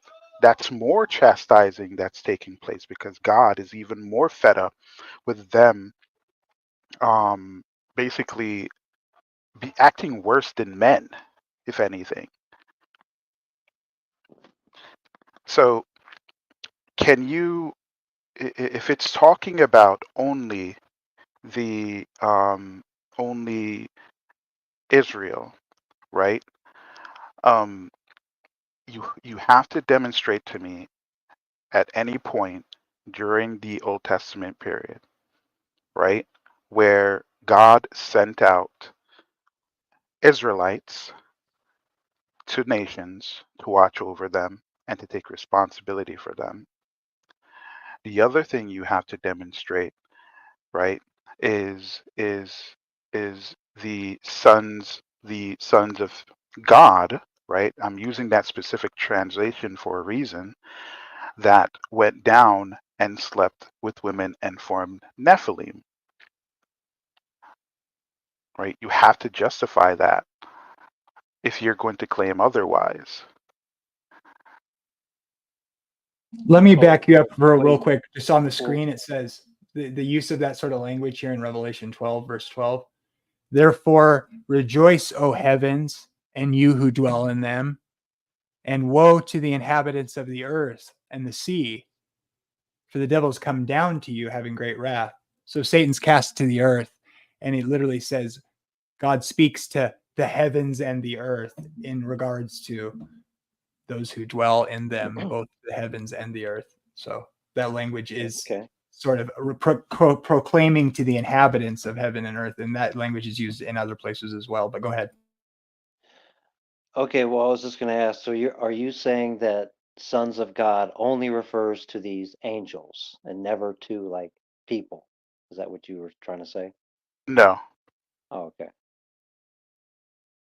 what I'm saying is that both humans and angels are considered sons of God, And the reason why I think it makes sense that that piece of scripture is referring to both types of sons of God was that it refers, he brings up the sons of God in the heavens and the sons of God that's of the earth. Okay, well, yeah, no, I look, I heard your points. I will definitely keep them in mind. I think they were good, so I'll follow up on it. Okay, that's fair. I think one of the things that I've been practicing is to only use the Torah to answer certain questions in the Bible. Um, Particularly like stuff that have to do with like the Trinity and stuff like that. But this is like one of the few extra things that I kind of came across, um,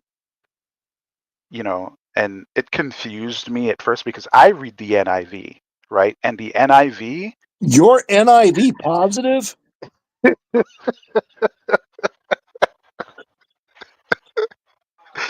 you're the second person that said that to me, bro.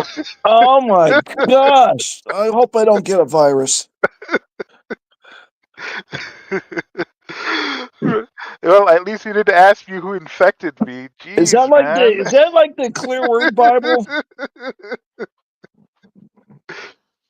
Oh man. Yeah, Sorry, I couldn't pass it up. I think no, Rebecca, that's the pretty liberal in funny. the audience list, uses that nearly inspired version as well.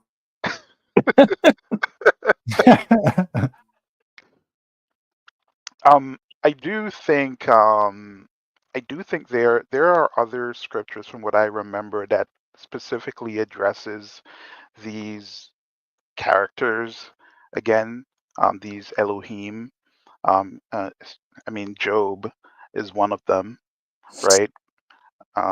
Where this time he's not chastising them, not directly, anyways, but he's trying to demonstrate what one of the ways of how you can be a son of God, which is interesting, right? Because Job, right, he considered Job a servant, right? Yet they were supposed to be our servants. So he's like, well, look at this servant, Job, right? But Have yet you still, considered my servant Job, dear Satan? Oh, by the way, just really quick, Batman, I wanted to ask you a question. Nobody's gonna know. They're gonna know. How would they know?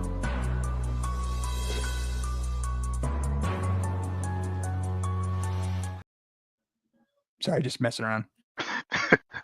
you know, uh, I think there's maybe one point where someone called me a heretic, and it turns out I wasn't wrong. This was like a couple of years ago when I just kind of got into my Bible Heresy. studies. um, it was when I said, from my understanding, it seems like annihilationism makes the most sense, and eternal conscious torment is not in the Bible. And he called me a heretic, and I was like, wait, what? Dude, it's not like I didn't say Jesus, it's not like I said Jesus is not God, or, Jesus is like another God or anything crazy like that. What I said was, it seems annihilationism makes sense. Like, people get annihilated, right? And at the time, I used God's character to justify that claim. He didn't really buy it because he didn't see how a just God um, would infinitely torture people for finite things. And he was perfectly fine with that idea of God. And I'm like, okay, I guess I'm a Yeah. heretic. Yeah, people are really weird about that. It's like, so they'll think, well, you're just making the Bible, like they think you're trying to deny the Bible. So it's like, I actually believe that because the Bible teaches that. But after that, you can ask the philosophical questions and all the things levied or sort of mustered up to try to defend the idea that people think they have to defend because it's in the Bible, which isn't actually true. But there's been many attempts to make it logically sound, and it just really isn't. And but like you said, it's just like the Bible teaches that God Why will. do I think that the people who believe in conscious eternal torment have never actually seen a living person set on fire for real? Yeah, dude. To see how absolutely horrendous that is. The other time, well, I didn't get directly called a heretic, but um, there was a slight inference to it. I was somewhat called crazy. It was with one of my first conversations with Ace Theo, which, by the way, is a really cool guy. I don't have anything against him. He's always been respectful to me. Um, for the most part, right? He's always treated me very nicely. So this is not me like, calling him out or trying to make him look any way. But it was when I was asking him specific questions about um, his theological position, and he is I guess, a version of a Calvinist, like a nice version of Calvinist, right? He's And a universalist determinist. Yeah. yeah, and I told him that I don't see determinism or like hard determinism in the Bible, but maybe, right? And this is my confession. I said maybe that's due to my proclivities towards, my idea of time, right? The theory of time that I ascribe to, which is the growing block theory. It's somewhat like um, the idea that God is open or open theism, not completely. Um, Future doesn't exist yet. It's a theory of time. yeah. So, he's like, wait, what? That's crazy. I was like, yeah, but this is something that I legitimately thought about. And I think it's rational, mainly because of a lot of the commands and covenants that were given are conditional in the Bible. Not every one of them, obviously, right? Well, I should say promises, right? Because when you say a covenant is conditional, that doesn't make any sense. It's just going to be made, right? You can say the rewards of the covenant is conditional. So just to clarify Yeah, that. whether or not there will be a covenant and people disagree about that a little bit, but yeah, I agree with you. There are conditional prophecies. Some of them aren't always easy to be Yeah, sure if they are or not. Some of them are explicitly conditional, and some of them are depending on what you mean by conditional. Like it will come to pass that there will be a covenant, and then the question is whether you remain in it is due to your following the stipulations or not, or those who enter it. The covenant will happen and it'll be made, but if the people break it, it may not last, but it will certainly happen. Let's say that's one option, or another option would be God absolutely will make sure it comes to pass. And then yeah, maybe the individuals who are joined to it would be conditional, depending on obedience or something like that. yeah. One of the few circumstances where I had to kind of justify this was that it was my argument of God having the ability to actualize any reality that He wants, right? Like, for example, if God decides that He doesn't want Jamie Russell to sin another day in his life, right? He can do that, right? And, I was kind of called out, and they're like, can you give me an example of, God controlling someone, and taking away someone's free will? And I'm like, well, look at the king that wanted, that was going to sleep with Abraham's wife when Abraham, being a coward, gave his wife away, right? God prevent that king from sinning against Abraham's wife, and God told him that He prevented him from sinning. That is the most clear example like ever, of God preventing someone to sin. Now, I do understand that this is an argument that some Catholics would probably use to justify the idea that um, Mary, the mother of Jesus, um, didn't sin after her conception. But I'm not. I don't see any reasoning to hold that position. Probably because I haven't really looked into it. I don't find it that interesting or rational, anyways. But absolutely, I think well, God has the ability to actualize any reality He wanted, right? Like even if you look at the prophecies that have to do with Jesus Christ, right? And His death, right? His death is an inevitability, right? It didn't specify necessarily that he was going to be betrayed or who is going to be betrayed, right? But let's say if he wasn't betrayed, right? God could have actualized a reality where, despite the fact that there's no betrayal, a circumstance will still take place that would result in Jesus being crucified, right? Yeah, Like he, like was Judas specifically groomed by God for that role, which like a Calvinist might suggest, or what was yeah, it? Or is it more saying that just I would argue, I would try to tell people, look, we don't know. It just doesn't say. So, yeah, we don't know. I but mean, I don't it hold. was sure to happen, but would it have to be Judas? And how did that operate? We don't know. But yeah, I don't think that's where I leave it anyways. It's kind of a mystery. I don't think we can know, but yeah, absolutely. That was inevitable because God declared it. So what does Yeah, that mean, right? Well, I don't think it means he determines everything that comes to pass, including grooming sinners to be chaff for the fire, but it's kind of mysterious. the other interesting thing that I looked into was there was something that I came across that was contradictory. It was the idea of God hating something else out other than sin.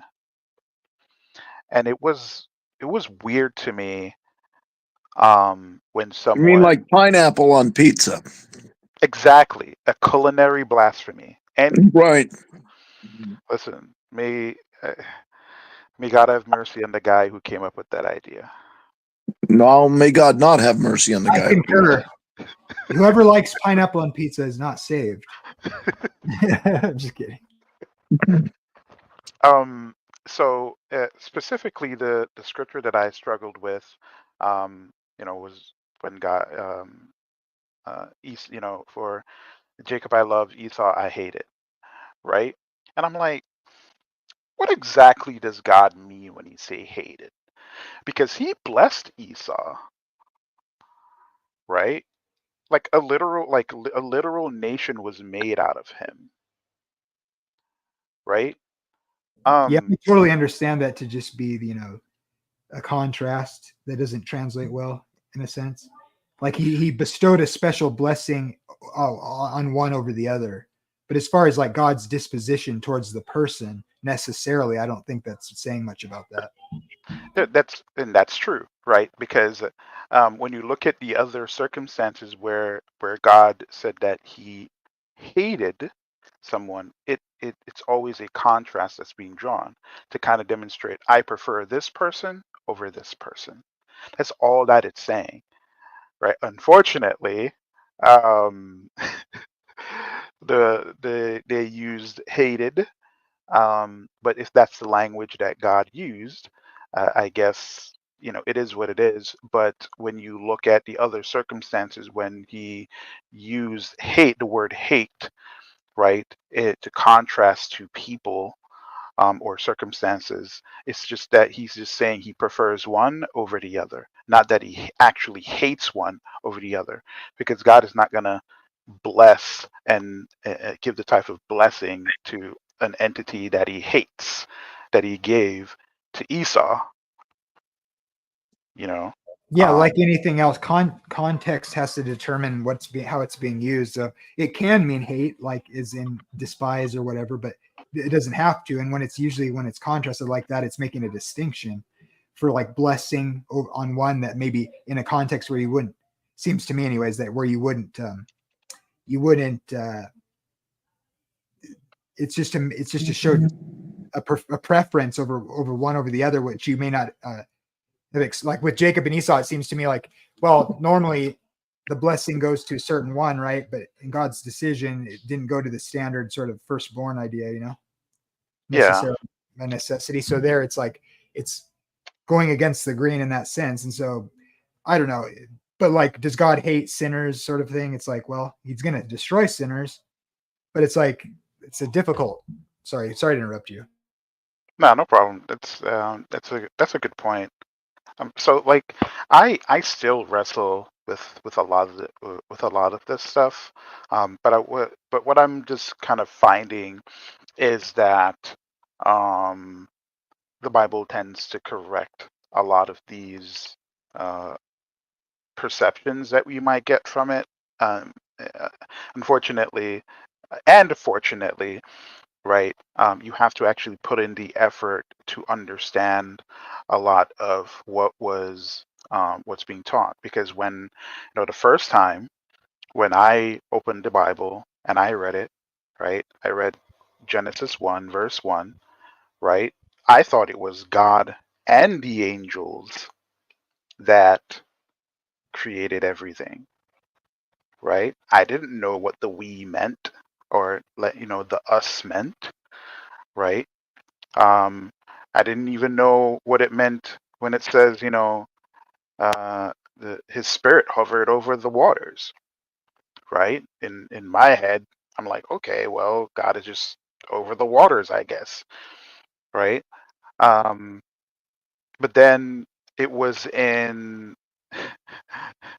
it was the scene of the burning bush that completely and utterly threw me off. And it was when I realized, hold on, there are two entities here. Hold on, let me go back and read what's going on with Abraham and like let me go read these prior chapters again. Then I realized, oh, the word of the Lord, the angel of the Lord. Wait, what's that? How does it make sense? Why is this angel doing this? Angels can't do stuff like this. Can angels do stuff like this? Like those are the questions I started to ask myself because they didn't really add up. So I found myself like rereading a lot of stuff, right, to get clarification, right? I don't expect everyone to, I don't know, go crazy like me when it comes to this stuff. And I understand, yeah, you can go and Google something. But I think me putting in the work makes me appreciate Christ more, if that makes any sense. No, Because I totally agree with you. I think when you put all the different sort of kind of interesting things together, you see that there is something going on. I mean, people can explain it away if they want to, I guess. I would just say uh, it's hinting at this special one, the one over Israel, the second Yahweh. It's all, and we see that the original people that received these texts saw that too. And so, there's something particular about this certain one. Of course, absolutely. so, and it's really exciting when you see that that's like embedded in the text. You obviously don't want to overdo that or like make stuff up, Yeah. but absolutely, it's to me that's one of the most interesting things about the Bible. I think what you kind of grasp over time is that you kind of grasp the overall idea and concept of what's being demonstrated in the Bible, right? And so when you read other stuff, I call it DLC content, right? You can determine whether or not they fit within the context of what is over with the overall context of things. Is it giving context or is it contradicting, right? Um, in my paper, my Melchizedek paper that I wrote, my journey took me to the second book of Enoch, right? And the second book of Enoch had a lot of stuff in it that contradicts the main canon of the Bible. Mainly things that have to do with Jesus Christ and the prophecies and the titles that he has. Right? Right. And when I researched when that book first came about, interestingly, it was written and distributed allegedly around the same time Hebrews was first written and distributed, because a large part of Hebrews is that it is explaining the covenant, The new right? covenant theology. Why the new covenant exists. It's explaining the priesthood, why the old priesthood existed, why the new priesthood is needed, right? Like it's explaining a lot of themes. Oh yeah. Yes. And the second book of Enoch, it just completely contradicted almost every single thing in Hebrews and in First Enoch. Now, when I checked the date for First Enoch, right? First 250. Enoch was BC. written like 250 to 300 years before Christ, Yeah. It's my right? understanding. So exactly. And when I did a little bit more research, apparently it's alleged that uh, it is written by rabbinic Jews around that time, who Pharisees, who were not fond of Jesus Christ. Like, take for example the priesthood of Melchizedek, right? A lot of people hear that term, or in the order of Melchizedek, right? And they think of it as an order, as in, like, kind of like a secret order of priesthood, priest or something like that. No, it's not. A matter of fact, when it says in order, it means in the disposition, because there was never any reference in the Bible, or even in any of the older manuscripts, of a actual, like, priesthood of Melchizedek. The only priesthood that existed, right, is the one that was created by the law, right? And that was what made me suspicious at first, because I was like, wait, that's weird. So then when I went to Second Enoch, there is a part of it where it's talking about how Melchizedek came to being, right? And I'm going to paraphrase the story, but essentially how it goes is that Noah, one of Noah's brothers, had a wife. The wife, he Noah's brother and his, and the wife was trying to procreate. They couldn't. The wife went out one day, and after some time, she came back pregnant. Noah's brother got angry and killed her while she was pregnant.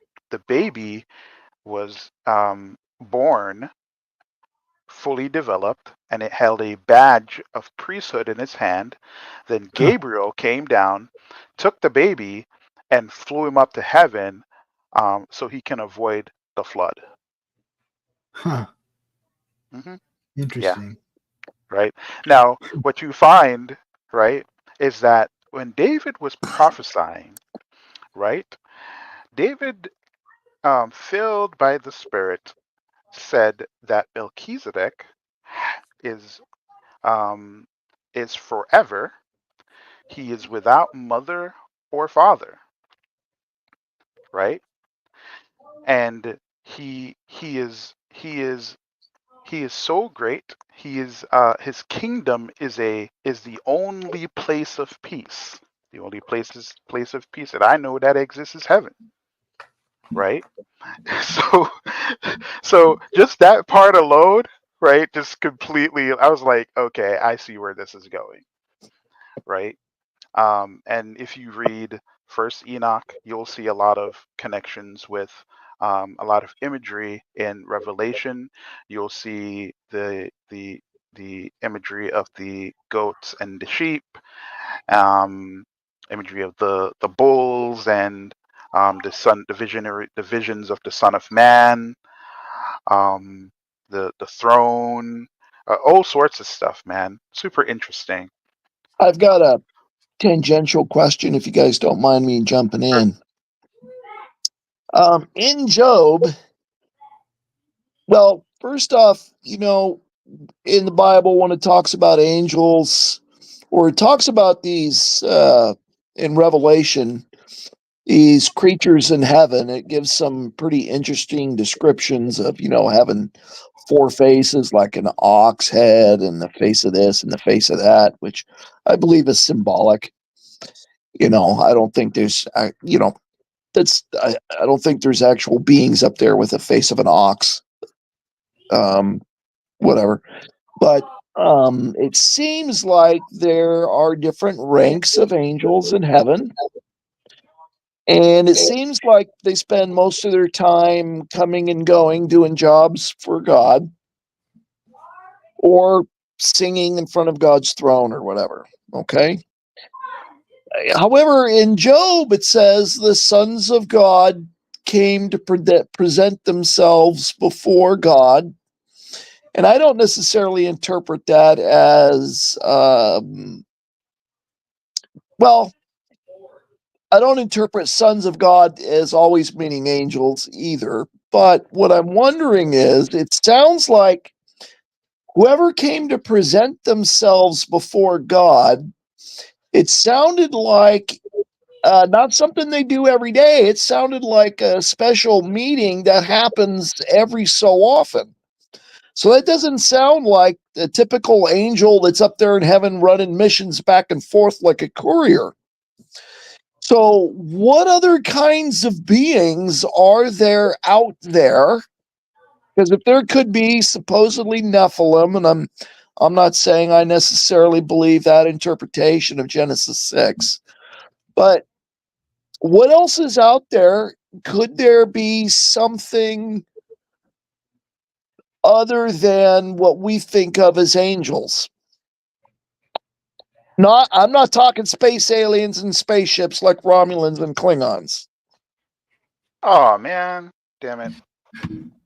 That's what I mean. I think that's possible, but I would say like not in like a traditional science fiction way, but like do angels could they be more like us than we think, in the sense of being I Could wonder, there be unfallen beings on other planets? You know what I'm saying? Yeah, like that are like we could never really detect or whatever, like with astronomy or whatever. I could think of a whole bunch of reasons why we wouldn't be able to detect them. They're too far away. I mean, given the number of galaxies that there could be, if I was God, I would be like, okay, these unfallen beings like humans are not going to sin, so they're going to live for a very long time. I'm going to give them one whole galaxy to explore. That'll take them a very long time. So all I need is one populated planet per galaxy. You would never find, civilizations, you know what I'm saying, where it said he would never discover that in other galaxies, right? So could that be what's going on? And obviously the Bible's pretty thin on that. And my proof that there's no space aliens coming to visit us is that they didn't come when Donald Trump was president, which, in my opinion, that would have been our luck. They would have shown up and said, "This is who you've chosen for your leader. Okay, we need to sterilize the planet." Okay, I'm not a big fan of either candidate, but I'm just saying, they would have shown up when that guy was president. Okay, but could there be? Have we opened up our ideas that there might be not just winged angels and humans? Well, I mean, So, okay, I'd have to go look ahead at it, first. but regarding Job 2 and 1, I believe because Satan came with them, that those sons of God are the fallen sons of God. Yeah, I tend to take that as some sort of heavenly kind of courtroom setting that are just Yeah, so they're so it, like like a you could heavenly say, well, council. Satan needs to come because he kind of has usurped Adam's dominion. Like maybe if Adam had never fallen, that meeting would be taking place with Adam as the representative. That's Right. not Yeah. dead, but Adam's dead and Satan's taken the dominion at that point as the lead representative. If you want to take that view about the fallen or whatever, if there's like a leader, the original leader maybe, which is speculative, obviously, but it could be something like that. And so these other beings are just ones on that haven't fallen. Maybe some of them are other fallen ones, but they have that sort of access to God. It's not like it's special access, right? Because Satan's presumably in some sense banished from heaven, most theologies. And so, and the sons of God came to present themselves before God, and Satan came with them, sort of like saying he was able to present himself there, and it's sort of some sort of like limited access sort of thing. Yeah, I mean, it does say, it says, one day the angels came to present themselves before the Lord, and Satan also came along with them. The Lord said to Satan, "Where have you come from?" Satan answered the Lord, "From roaming throughout the earth, going back and forth on it." How weird is that statement? It comes across to me, and I admittedly with very little evidence, I'm reading a lot into this, but it almost sounds like you got governors of different civilizations, all showing unfallen civilizations, all showing up to heaven to give reports, and Satan is like, well, I'm showing up too because Adam put me in charge, and this is my planet. This is where I'm coming from. Yeah, kind of seems I like think it. that's interesting, um, for a few reasons. Okay, so there are different types of angels, right? You Yeah, guys know about archangels, my the wife. seraphim, the cherubs, and the messengers, the typical messengers. I guess like if you want to go out of the main canon, you have the dominions and the principalities, right? Those are like groups of Yeah. angels, right? Like the Watchers, for example. I think they would be considered principalities because they're supposed to be like kind of like guardian archangels, right? So they have a certain level of freedom to like go back and forth, right? Um, I think where real like, quick, just to add to that, just real fast. I think so. I tend to think, and I'm open to changing my mind on this, but I don't take First Enoch as canonical, so I don't think it's infallible and I could tell you reasons why later, but I do think it may be informing things. So I think people have this misconception that if it's not canon, therefore it's all false. That's not necessarily true, and I suspect it has probably insights that are accurate without it being infallible is probably the best option. But I also think so. I think in the same way, some of these ideas of making these categories were made in sort of apocryphal works that aren't necessarily inspired, but doesn't necessarily mean that they're wrong. And so they might have. So I would say it seems like some of those categories are kind of invented by non-canonical writers, but and more likely those terms have, and maybe some of them are lost, but these terms that describe angels may just be sort of not necessarily a class or rank necessarily.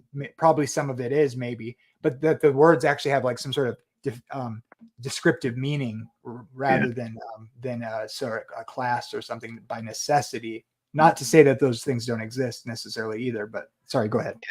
And we just need to be real careful of bunch of Jewish legend creeping its way into scripture because the Pharisees and stuff were really into that stuff.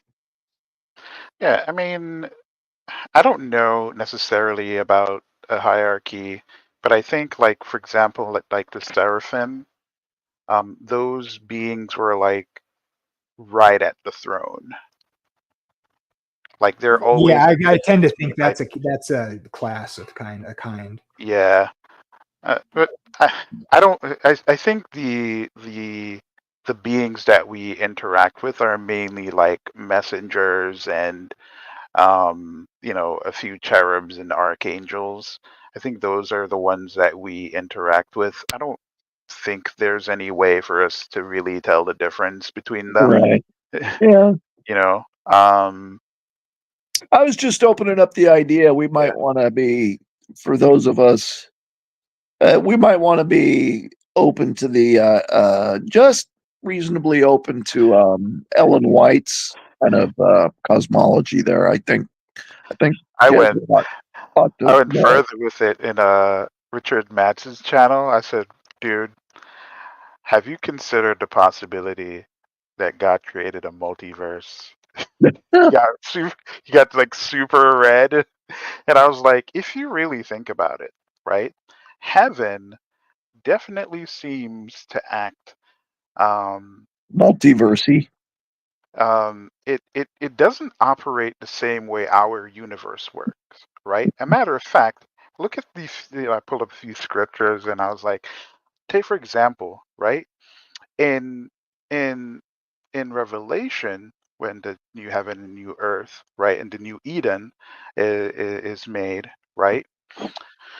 The new Eden is a connection point or a place where heaven and earth meets, right?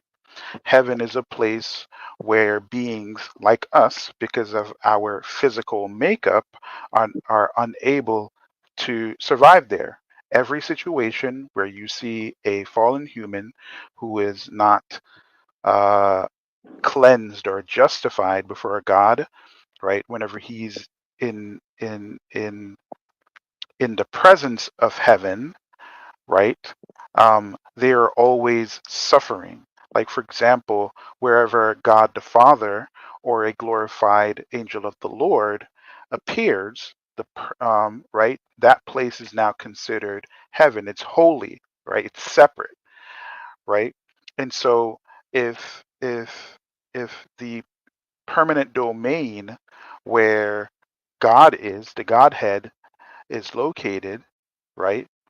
Um, and just again, I'm bringing in DLC content, like whatever visualizations that you'll see in the main canon and Enoch, right? Things don't look the same way here as it looks there, right?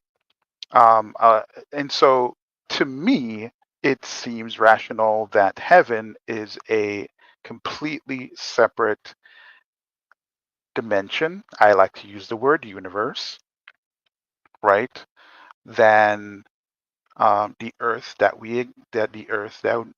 we exist. Like if you were to take, like if you were to take, Jared, and put him on Mars, he wouldn't be able to survive there because the atmospheric makeup on Mars is very different.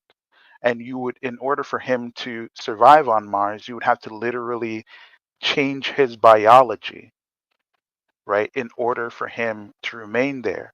And I think under the circumstances where when one of the prophets, for example, that had the coal, put on his lips, right, and that literally changed his physical makeup that allowed him to be in the presence of God, right?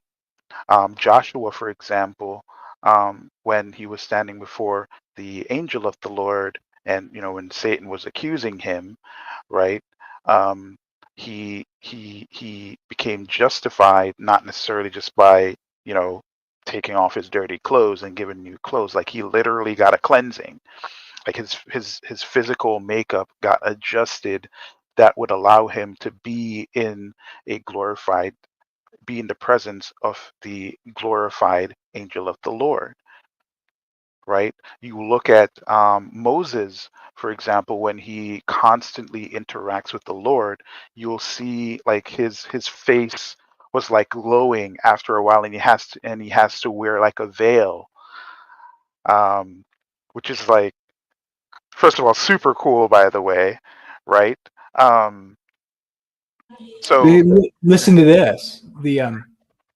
Go ahead and finish what you're saying. But I want to share something that no, people don't think. no, go ahead. Okay, so people often will kind of mock the idea, like, God is a spirit. If you think God has like a physical form, it's like you're just bad theology or whatever. And I don't necessarily disagree with that. There is a sense that that's the case. I'm not advocating for any particular sort of way of looking at this, but it's like people argue that and they like forget. Like, okay, so let me read this. So they're making the covenant, and this is after they get the 10 Commandments, right?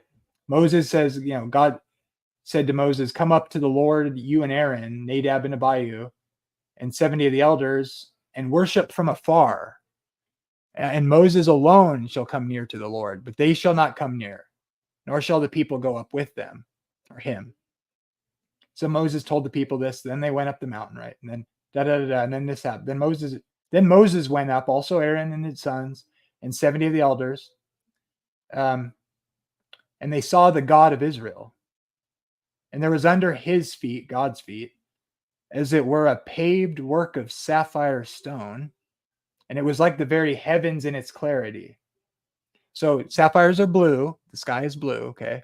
So it's obviously, and you can go to other texts here and other translations, the idea and other scenes of God's throne where they actually see it, it's semi-transparent. It's made out of blue sapphire, the color of the sky. That's what sapphires are, blue. But on the nobles of the children of Israel, he did not lay his hand. So they saw God and they ate and drank. Then the Lord said, "Come up to me to the mountain and be there, and I will give you tablets of stone and the law and commandments which I have written, that you may teach them." So Moses arose with his assistant, right? So then Moses went up into the mountain, and a cloud covered the mountain. So the sight of the Lord was like a consuming fire on the top of the mountain in the eyes of the children of Israel. So Moses went into the midst of the cloud and went up into the mountain, and Moses was on the mountain for 40 days and 40 nights. So like the translation, it's a definite article. God takes stones from the pavement made out of sapphire, blue sapphire, and the same color that his throne is made out of too. Under his feet is this blue sapphire like platform. Yep. And it's made out of the same material as the throne that God's standing on when they see him. And he cuts from the foundation of this throne. That idea is the original 10 Commandments are cut out of the stone, right? And then from there on, they make blue is associated with God's law and the foundation of his throne. And so it's like God handed Moses 2 tables of blue sapphire with the commandments written on them by God's own hand. And they get handed to Moses, and he carries them down the mountain, and those stones are cut from the throne that God sits on. So like, think about that. Like, what does that mean? Like, those were in the Ark of the Covenant. It's a physical object. Moses took them down, handled them, he breaks them, and he has to make new ones. And then blue is associated with God and his law. They make the blue when they kill that guy, I guess for like having broken the Sabbath law or whatever. After that, in Numbers, it tells you that Sabbath law didn't exist until after the 10 Commandments, remember? Oh yeah, that's right. Yeah. So, well, so they say, I guess. But that's like God Exodus. got it wrong. Yeah, God got it wrong. That's right. Can't have the Sabbath creation. But then no, the blue sapphire stone are the original tablets, and then that God spoke or whatever. But then they put the blue tassel on their garment after that guy dies to remind them to keep God's commandments. They make blue threaded things that they hang off their garments so that they don't forget to keep his commandments. Anyways, my point was just that it's interesting that like that's a very physical reality there being described. You can't. Yep. A matter of fact, there are ideas that has been explored where there are certain places on Earth, mainly on mountains, like really high places, That is where heaven and earth met. For example, where the Watchers came down is considered a place where heaven and earth met. But that's again, the way how I see it is heaven is it's a place that operates completely different than our current universe. And in order to exist there in any way, we need new bodies, right? We need to have a body that would allow for us to exist there. So even under those circumstances, the scripture makes perfect sense, right? Adam had a body that allowed him to literally exist in God's presence, right? Without any issue. And once, that body got corrupted, he couldn't be in Eden anymore because that was where heaven and earth met. That was where the tree of life was at. And every other depiction of the tree of life, right, it's typically depicted in heaven. So I don't know. I to be fair, I did kind of blurt it out as a way to kind of get his brain going because he was kind of bored, and I was like, okay, I'll throw something out there that you can challenge. Heaven is another universe. He's of the disposition that heaven is basically like another Earth or a spaceship that is like planet sized. Yeah, he's an interesting guy. Let me ask you two questions, two verses here that are interesting to me. So we see in Moses before the Lord, and there's like a consuming fire comes around God, and there's a cloud, right? And he comes as a pillar of cloud in the day and the pillar of fire at night, or that sort of idea. He's wrapped in darkness, all that sort of imagery. But listen to this. The sinners in Zion are afraid. This is hell right here. I'll tell you right here. Fearfulness has seized the hypocrites. Who among us shall dwell with the devouring fire? Who among us shall dwell with everlasting burnings? He who walks righteously and speaks uprightly, he who despises the gain of oppression, he who basically follows the Lord, will dwell in everlasting burnings. And then, so it's like, oh yeah, I guess people will. I made a video just kind of joking or whatever the other day. I was saying, you know what, people will endure in the fire forever. It's the fire of God who's an all-consuming fire. That's really funny. This imagery, though, is really interesting. Like when it talks about in Ezekiel 28, you are amongst the stones of fire. God is a consuming fire. God is an everlasting fire. And then it says, and then one more I'll just throw out there, which I think is highly typological for the end times probably. But the story of Daniel, by the way, the imagery of Nebuchadnezzar being turned into a beast. We have the Daniel's made to worship the image of the king. That is a false image, right? And it's 66 cubits or whatever it is, or it weighs 66 something, or it's 66 cubits tall or whatever, and they have to bow down to it at a certain point in the day. It's like 6 cubits wide, 6 cubits tall, 666. Yeah, and it's Nebuchadnezzar, it's Babylon, it's Nebuchadnezzar is turned into a beast. So that language is really reminiscent of like Revelation, right? But look at it, and what happens here? We have Daniel. Where is it? Let's see. By the way, he deceived his people. There's no way that thing was made out of solid gold. It's soft enough; it would have folded over on itself. He had some kind of wooden frame underneath, and then pounded gold sheet over it. So if that is the case, our God, whom we serve, is able to deliver us from the burning fiery furnace. Nor will we worship your golden image. And they are cast. So he spoke and commanded that they heat the furnace 7 times more than it was usually heated. And he commanded certain mighty men of valor who were in his army to bind Shadrach, Meshach, and Abednego, and cast them into the burning fiery furnace. Then these men were bound in their coats, their trousers, their turbans, and their other garments, and they were cast into the midst of the fiery furnace. Therefore, because the king's command was urgent and the furnace exceedingly hot, the flame of the fire killed those men who threw them in the fire. But the three men, Shadrach, Meshach, and Abednego, fell down bound into the midst of the burning fiery furnace. Then Nebuchadnezzar was astonished, and he rose in haste and spoke, saying to his counselors, "Did we not cast 3 men bound into the midst of the fire?" And they said to the king, "True, O king." "Look," he answered, "I see 4 men loose walking in the midst of the fire, and they're not hurt. Mhm. And the fourth is like the Son of God." Interesting imagery there in that story. So you want to talk about imagery? So this is one of my favorite uh, pieces of scripture here. So basically, it's when God's glory departs from the temple. Sad face. It says here. Ichabod. I looked, and I saw the likeness of a throne of lapis lazuli above the vault that was over the heads of the cherubim.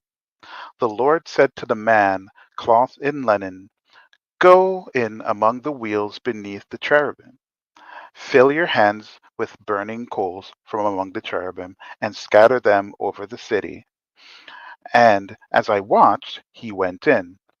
Now the cherubim were standing on the south side of the temple when the man went in, and a cloud filled the inner court. When the glory of the Lord rose from above the cherubim and moved to the threshold of the temple, the cloud filled the temple, and the court was full of the radiance of the glory of the Lord.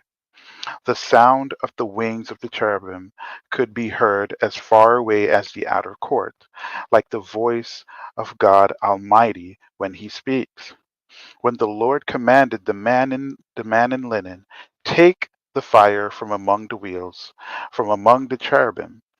Then the man went in and stood beside a wheel. Then one of the cherubim reached out his hand to the fire that was among them.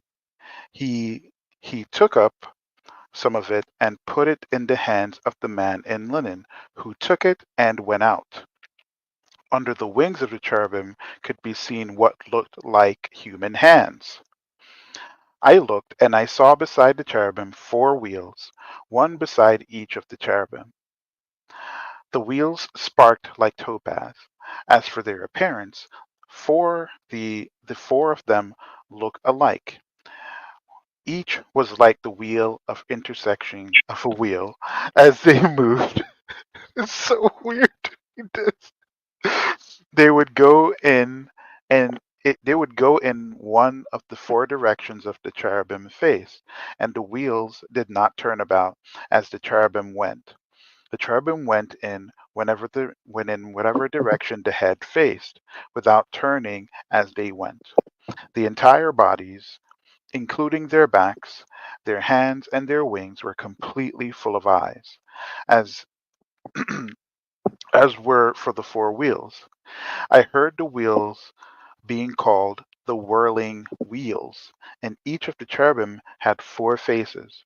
One face was that of a cherub, the second was the face of a human being, the third was the face of a lion, and the fourth was the face of an eagle. Then the cherubim rose upwards. Then there were living creatures I had seen by the Kaibar River. When the cherub moved, the wheels beside them moved, and when the cherubs spread their wings to rise above the ground, the wheels did not leave their side. When the cherubs stood still, they also stood still, and when the cherub arose, they rose with them, because the spirit of the living creatures was in them. Then the glory of the Lord departed from over the threshold of the temple and moved above the cherub. While I watched, the cherubs spread their wings and arose from the ground, and as they went, the wheels went with them. They stopped at the entrance of the east gate of the Lord's house, and the glory of God of Israel was above them. Those were living creatures I had seen beneath the God of Israel by the Kaibar River, and I realized that they were cherubim.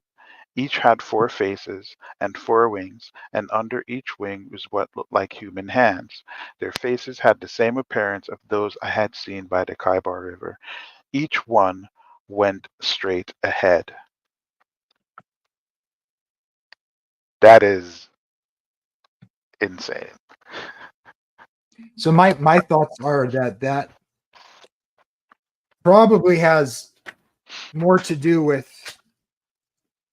meaning of I tend to have I have no idea what it means, but I think it's probably less to do with the description of what it looks like, what God looks like in a static place where he dwells, and more to do with what he's doing through time and space. I don't know though.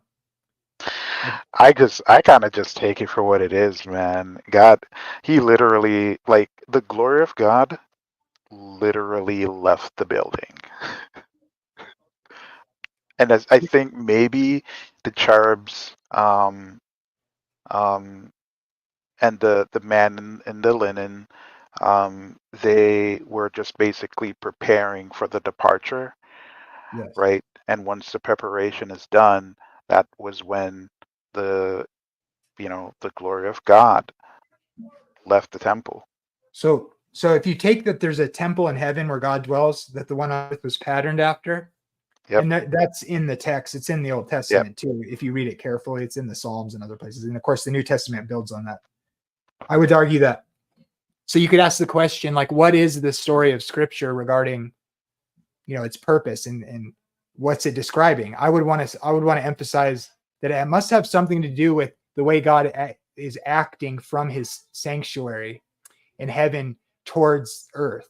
And so to me, it maybe has something to do with how the human hand things, to me, smacks of like sort of the mystery at the time that's written of God, the incarnation in some sense. And so when God stands up to do his work towards earth from his dwelling place, there's some sort of imagery going on where he's acting actively towards humanity. And there's hints at, I would say, maybe symbolism of attributes of the Messiah, who is God. And he's the human hand thing is like God acting from his temple, and the hints of the humanity of Christ in sort of the incarnation. But I mean, that's all speculation. I have no idea. That's just what strikes me as something Yeah, that's going on. I think what I would I think what I would actually grant is the man there, right? Mhm. Because the man is like within the midst of the glory of God, Right. right? I don't know, man. There no normal human can like be in like like they can't be in that same place and be just operating, going in and out, Well, right? what's the point of telling you those sorts of things? It's like, it's not saying like, oh, God has a human body and that's what it's trying to No, no, convey. no, no, no, no. That's not what I'm saying. What No, I'm I know. saying is I'm not. I don't think. maybe the man that was there is basically the face of God. Well, part of it too is you had in was this out of Ezekiel, right? Yes, it's Ezekiel Yeah. 10. Yeah, part of it also is coming from Ezekiel mythology. And what you've got is a throne that is movable. And did it mention that it had wings? It might get, Yes, besides the wheels, right? It had wings. or the cherubim that it was The Yeah, carrying. yeah, cherub okay, had yeah, yeah, wings. yeah, yeah, yeah, yeah, yeah. Well, part of what it's emphasizing is oh, you think the Babylonian king, his throne, you think he's got wheels with his chariots? I'll show you wheels. You think you no, it's true, it's true. I've heard this I mean, obviously I'm kind of put it in common parlance. But you think, it's saying God's throne is powerful and it can move. There's a lot of talk in Daniel and elsewhere of God's throne being movable. And you think the Babylonian king is powerful because he's got wheels, like with chariots. I'll show you wheels. You think he's fast or whatever, I'll show you wings, okay? And you think he sees all and knows all, he's powerful, let me show you eyes. So it's really taking that kind of imagery and just putting it on steroids and saying those things that you associate with power. Well, the Babylonian king is not powerful. The God who is overseeing you and taking care of you, way beyond that.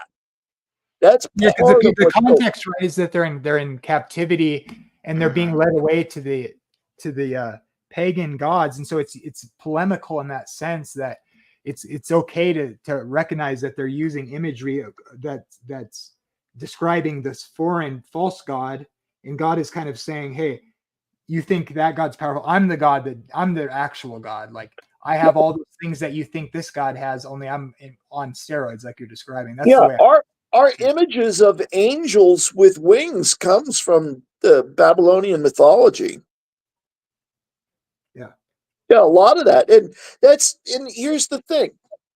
God is going to communicate with people. He's going to communicate with them in terms of their past and current experience. If God was going to send a prophet to Black Americans, he's going to communicate to them in terms of the I have a dream speech. That's going to resonate with them, right? He's not going to communicate to them with, I don't know, something completely alien to their culture. But if he's going to talk to the Black Americans in terms of I am your God, I'm going to lead you to freedom. He's talking to Black Americans. He's going to be using imagery and stuff from the civil rights movement because they're very familiar with that. That's not the prophet plagiarizing the civil rights movement. That's God using the prophet and using motifs and memes and images and language that's already in the people's psyche that speaks to them. Yeah, I think that's something I used to be sort of cautious of because it seemed like it's just being plagiarized, but the idea is more of like a polemical idea. And so I think ultimately, yeah, like you're saying, the things that would communicate what God having the ability to do the things he says he can do and communicating it in light of sort of his people going astray and going after other gods and how they're described in that culture, because that's what they're engulfed in when they're in captivity and they're being led astray. And when the people talk about their God, that he can see everything and he can, he's not static or whatever. And God, so those images are very foreign to us and just seem really like supernatural. And it's really actually communicating something to them in their understanding of just what it means to be, sort of like God being omniscient or whatever, like the eye, like he sees everything. Nothing escapes his in any direction from him, where he's static and it's using that imagery of how they'd understand and how the other gods would be described by these other cultures. So when we find that imagery in other cultures, it's not because the Bible writers are just making stuff up. I mean, at least not necessarily. It's that, like you said, I think that's probably the most honest way to understand that. But it's so foreign. That's where I've kind of been moving that direction. But yeah, if like I said, if God was to send a prophet to Black Americans, I mean, I mention that because I'm Caucasian, but most of my family is either Polynesian, Black, or Filipino. I'm like the only white guy in my family. And so if God was to send a prophet to Black Americans in today, right, he would not be using Chinese motifs and Chinese imagery, like a very famous Chinese folk hero is a Chinese doctor and martial artist called Wang Fei Hong. Anybody from China knows who he is, but if he were to use that imagery among Black Americans, they would be like, I don't know who this is, and why are you talking about it? Why do I have to go to the library to find out what's going on? And why is this God talking to me about stuff I don't know what's going on? They're going to do the same thing in Babylon. God talking to them, and he's going to reassure them. Like I said, I'm repeating myself. You think that Babylonian king's got wheels? Let me show you wheels. Right? That's what's going on. A big part, not all of it, but a big part of it. I know when I had said when I read that piece of scripture a while ago, right? Like, God departs the temple, right? I said sad face, right? But it's like I remember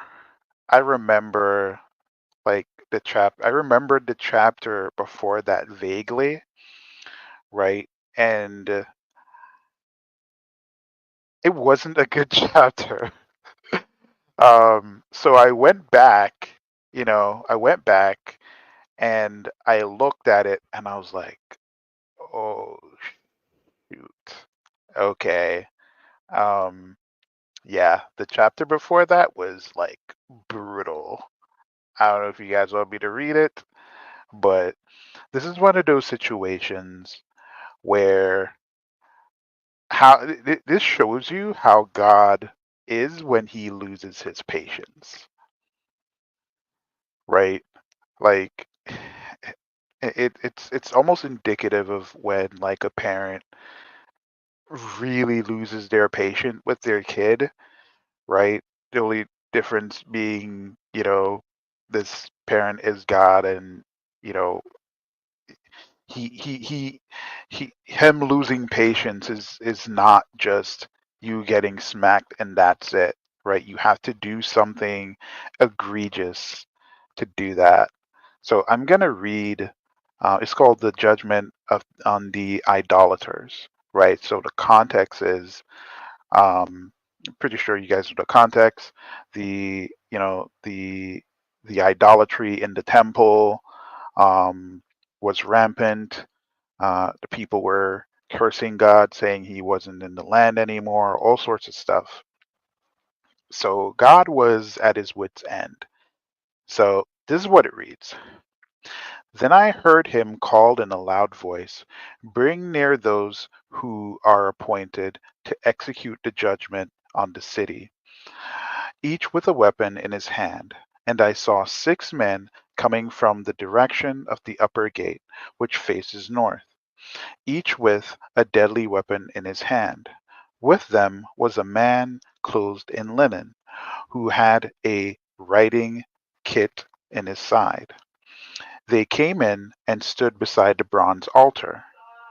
Now the glory of the God of Israel went up from above the cherubim where it had been, and moved to the threshold of the temple. Then the Lord called to the man clothed in linen who had the writing kit at his side, and said to him, go throughout the city of Jerusalem and put a mark on the foreheads of those who grieve and lament over all the detestable things that are done in it. As I listened, he said to the others, follow him through the city and kill without showing pity or compassion. Slaughter the old men, the young men and women, the mothers and the children, but do not touch anyone who has the mark. Begin at my sanctuary. So they began with the old men who were in front of the temple. When you're Then done, I got a comment to make. Go ahead. Then he said to them, defile the temple and fill the courts with disdain. Go. So they went out and began killing throughout the city. While they were killing, and I was left alone, I fell face down, crying out, Alas, sovereign Lord, are you going to destroy the entire remnant of Israel in this outpouring of your wrath on Jerusalem? He answered me, the sin of the people of Israel and Judah is exceedingly great. The land is full of bloodshed, and the city is full of injustice. They say, the Lord has forsaken the land, the Lord does not see. So I will not look on them with pity or spare them, but I will bring down on their own heads what they have done.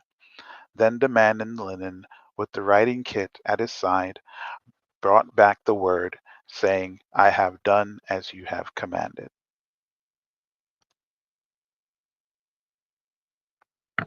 Okay, can I make my comment? Or you? Yeah, no, go ahead. Yeah, That was okay. it.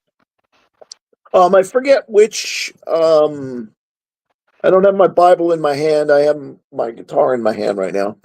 But in the beginning chapters of Ezekiel, it says something along the lines of, I, Ezekiel, on this month of this day of this year, something like that. Gives a specific month, day, and year, I Yeah, think. it says in my 13th year, on the 4th month, on the 5th day, while I was among the exiles by Yeah, the Kaibar River, the heavens yeah, were open and I saw the visions of God. yeah. Yep. Okay. And then it goes on, and what happens is you have an image of God.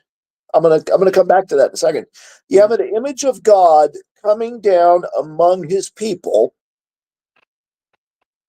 on his throne invisibly, examining the sins of his people and looking at them and going through. And then he finally goes to the temple.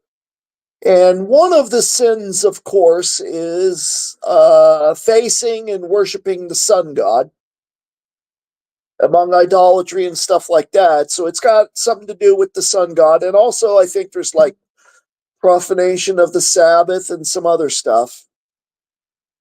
And then, God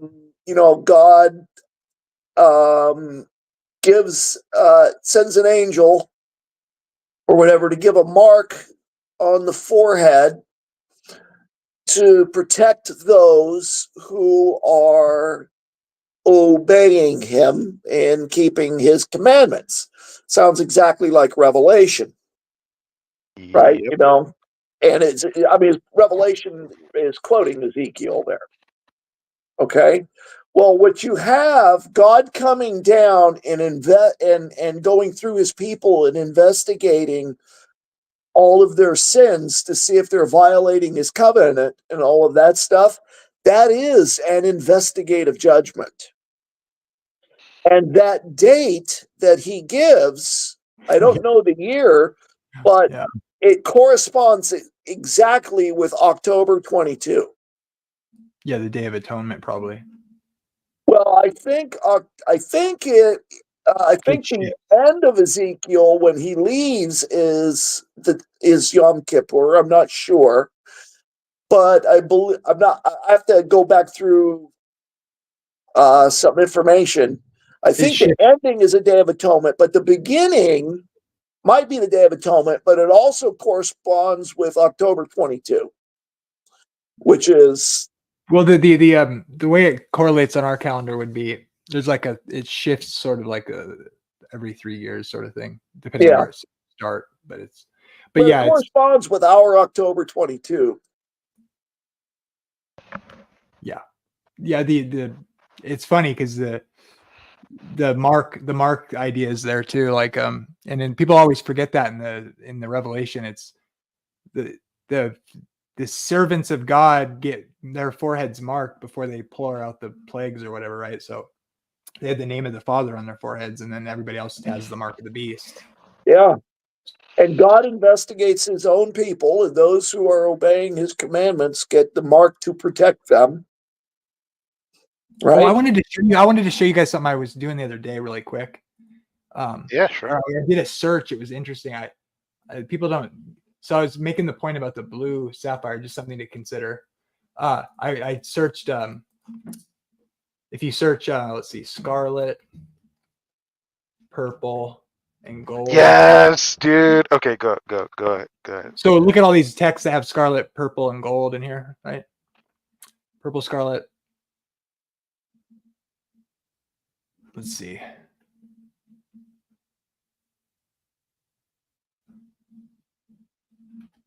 Scarlet, purple, gold. Let's see if this comes up. I forget. So yeah, okay. So you have the blues there too. So it's gold, blue, purple, and scarlet. Exodus, right? They make it's talking about the things they wear in the temple and the priests or whatever, right? Gold, scarlet, purple. So that's the colors that they wear, right? Made the ephod out of gold, purple, scarlet, and blue. So you have this blue, those colors, right? And when you go, if you take the blue, let's see if I can change this to New Testament. And I take out the blue, you see 3 verses in Revelation. The woman was arrayed in purple and scarlet color and decked with gold and precious stones and pearls, having the golden cup in her hand, full of abominations and filthiness of her fornication. The harlot riding the beast, right? She's a vampiric prostitute riding the beast. The merchandise of gold and silver and precious stones of pearls, fine linen and purple and silk and scarlet. The great city, Babylon, the great mystery Babylon, that was clothed in fine linen and purple and scarlet and decked with gold and precious stones. So think about that. This woman, just the symbolism here, John obviously is familiar with, right? What is it missing? Yeah. It's missing the blue. The blue. So this is the great apostasy that Paul talks about in 2 Thessalonians 2, where he's getting that imagery from Daniel 7. And this imagery, this woman, a woman in the Bible is this is Adventist theology, just to be clear. I'm not trying to be tricky or anything. I'm just saying, like, this imagery is very clear. The woman riding the beast is the apostate woman. The virgin woman is the ones who haven't bowed the knee to Baal, haven't fornicated with foreign gods. And so the thing that's in particular that's missing is the color blue. And I think I already described earlier what the blue stands for. What the blue stands for.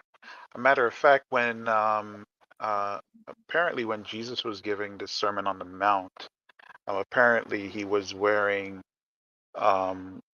scarlet and blue, from what I remember.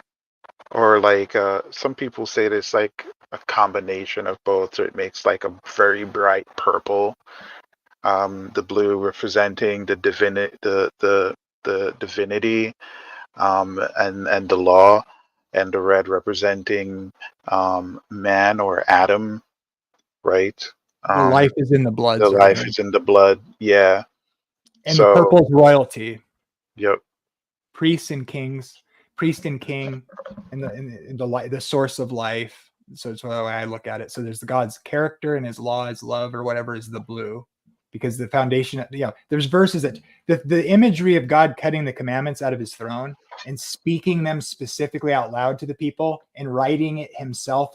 Unlike the rest of the law, he lets Moses do it, but he speaks those to the people and he cuts it himself originally from his foundation of his throne. The imagery there is unmistakable. It's in all cultures everywhere. And the Bible even says it. The foundation of your throne is justice and righteousness. Justice and righteousness, yeah.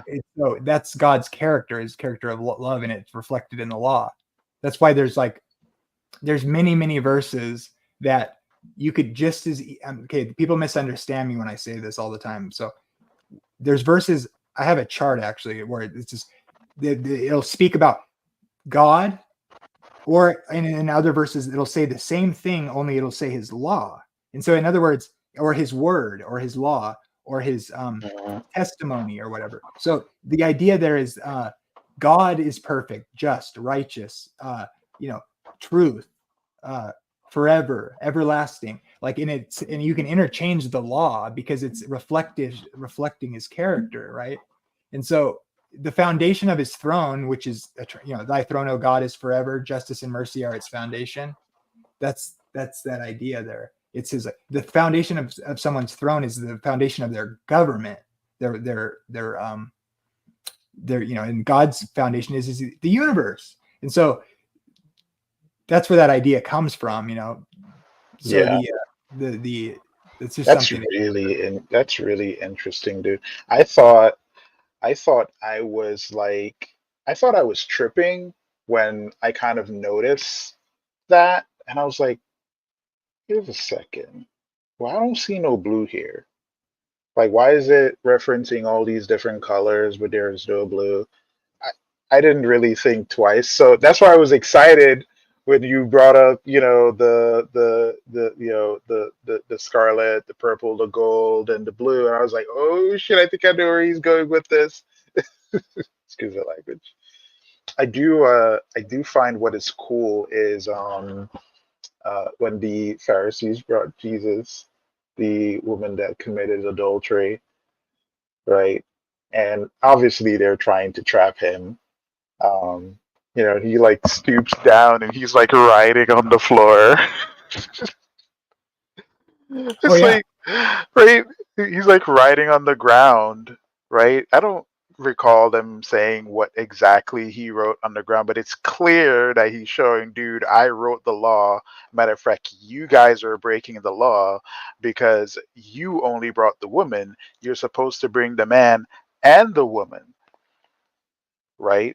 That's yeah, why he said, let him without sin cast the first stone, right? A lot of people, I mean, I think there's a double entendre there going on, right? Where they're trying to pass judgment on the woman, right? Judgment that as far as Jesus is concerned, they probably committed the same sins, right? But they wanted to stone the woman because they thought that they were more righteous than her, right? That's one part of it. But the other part of it is that they broke the law by not bringing the man.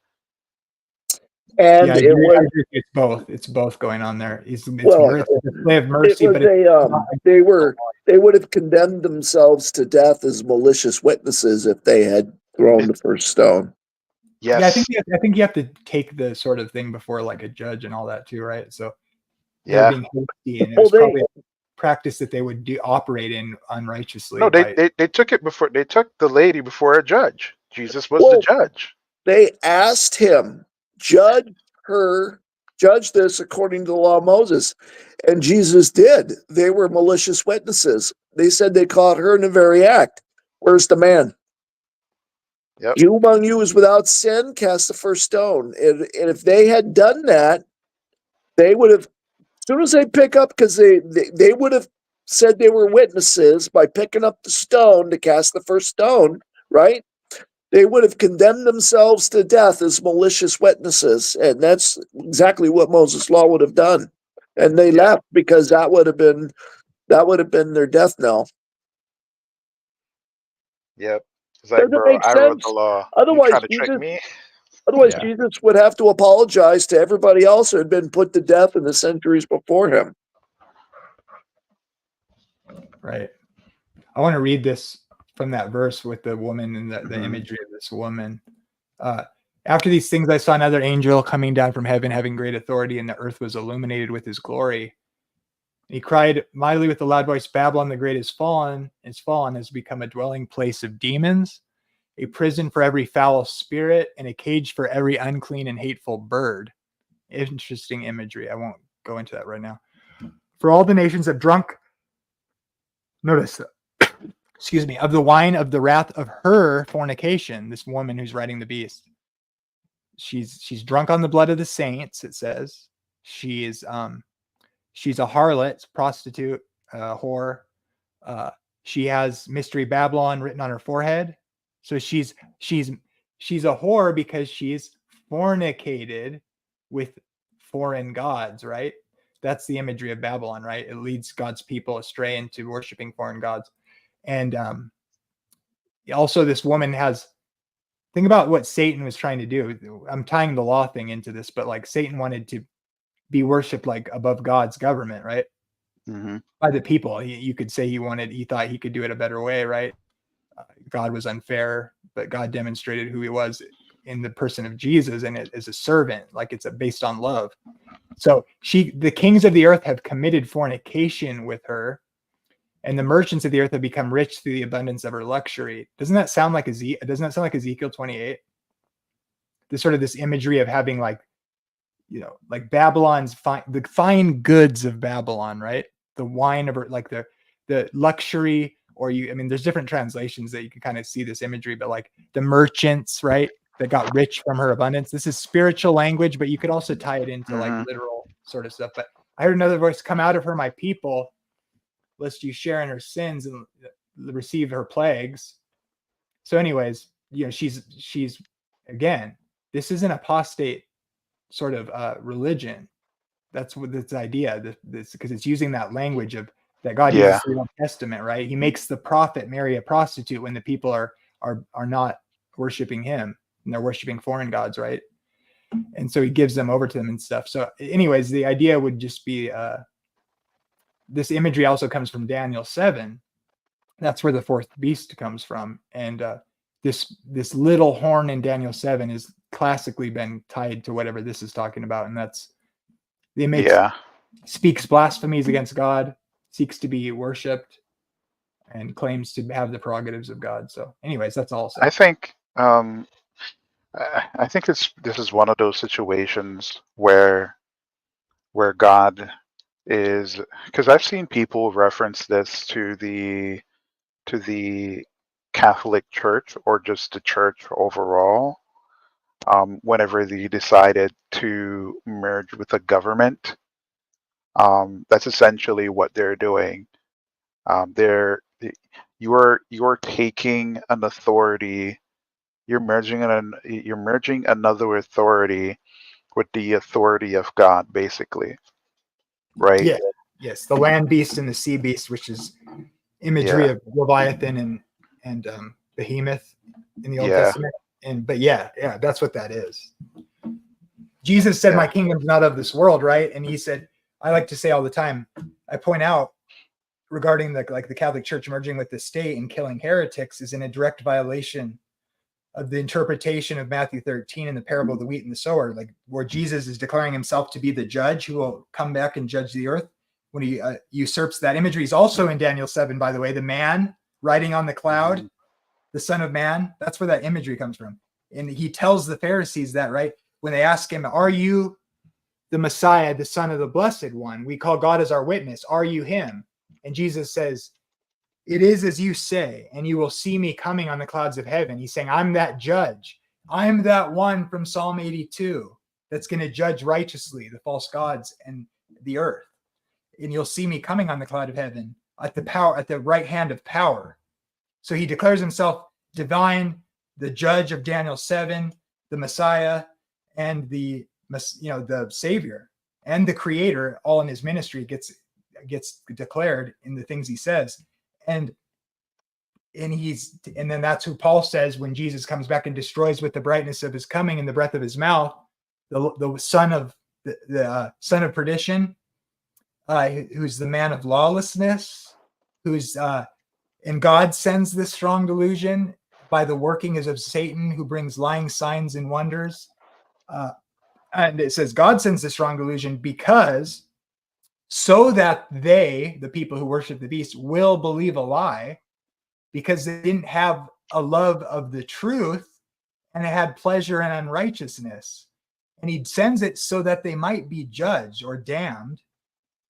But it comes by the working of Satan. So this is something that God allows to happen because of rebellion. And it uses the imagery of the rebellious Israelites as a sort of that typology in this book, which is this is the revelation of Jesus Christ, who's coming back to the people waiting for him. That's what he taught in his ministry. And the New Testament writers, Paul and Thessalonians, he starts many of his letters describing that. Those who trouble you, but whom Jesus will have rest with us when Jesus returns in flaming fire to take vengeance on those who don't know God, because he's getting that from Jesus' ministry, where he says, be ready, waiting and watching, because you know not the hour your master comes. Now, to a lot of people, this is just sort of crazy, rapture dream, fever dreams or whatever. But look, man, Jesus is the judge, and the blessed hope is the return of Jesus, not going to heaven when you die, not, whatever. It's that, anybody who believes the prophecy of the book says, surely I'm coming quickly. Even so come Lord Jesus. That's how the Bible ends. And Jesus said, and then think of Peter's epistles. Like we're bringing people into God's kingdom and waiting for his return. And that day will be bad for some people because they weren't ready, or because they didn't care, or they said, where's the promise of his coming since the fathers fell asleep? All things continue as they did from the beginning. And where's he getting that from? Peter. He's getting it from Jesus' ministry, where he says, when the Son of Man comes in his glory with all his holy angels, he'll send out his angels to gather everything that causes offense and practices lawlessness, and they'll be bundled into the barn to be burned. Or he says, as in the days of Noah, so will it be at the coming of the Son of Man. They'll be eating and drinking and giving in marriage until the flood came and swept them all away. So that's the reality of faith, bro. Sorry to tell you. Not you. I'm just talking generally here. Yeah. So first of all, I think you're on point with that. But I just want to highlight this super badass scene: the harvesting of the earth and the trampling of the wine and the wine press. Right. This is Revelation 14 verses 14 to 16. I looked, and there before me was a white cloud, and seated on the cloud was one like a son of man, with a crown of gold on his head, and a sharp sickle in his hand. Then another angel came out from the temple and called in a loud voice to him who is sitting on the cloud, "Take your sickle and reap, because the time to reap has come, for the harvest of the earth is ripe." So he who was seated on the cloud swung his sickle over the earth, and the earth was harvested. Dude, that is so badass. Hey guys, I gotta go to sleep. Okay, thank you for having me. I really appreciate it. That's fine. Yeah, no problem, man. It's a pleasure. All right, see you. Good night. Good night. Should we keep going here? Actually, yes. Can you bring up? I actually originally came in to talk about your chart to give a suggestion. Sure. Yeah. Let me just read this really quick. Then another angel came out of the temple which is in heaven, he also having a sharp sickle, and another angel came out with the altar who had poured over the fire. He cried with a loud voice to him who had the sickle, saying, "Thrust." Oh, I guess you read that, didn't you? Yeah. Or is it repeating it? I think it's no. Keep going.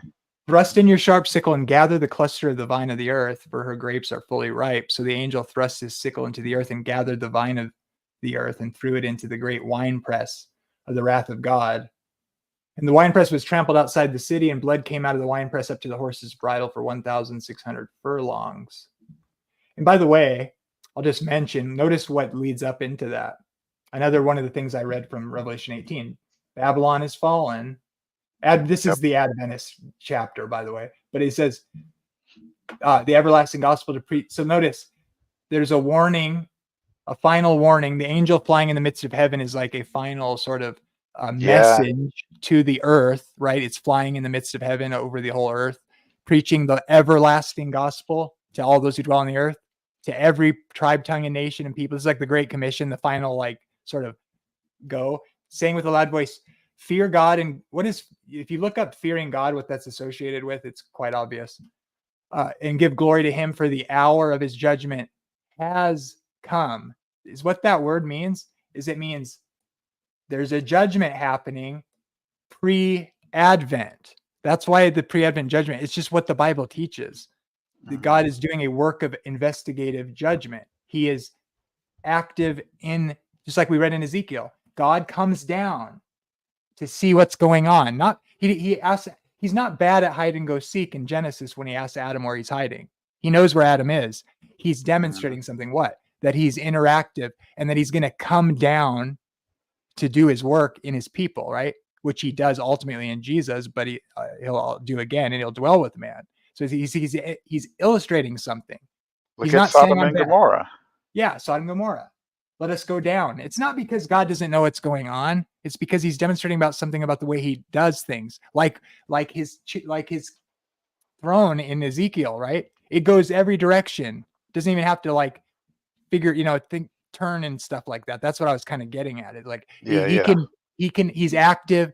He's involved. He can go any way you want it to go. I mean, they didn't have all the things we have that are just like taken for granted with like vehicles and things on wheels. Like to the ancient person, that's like God saying like, look, I'm not static like your idols. My throne can move. I see everything. I can move, and I'm aware of everything, and I can be there and get there, right? That sort of thing. That's the way I take it. But he says, Babylon is fallen because she has made all nations drink of the wine of the wrath of her apostasy, even you could say, of fornication.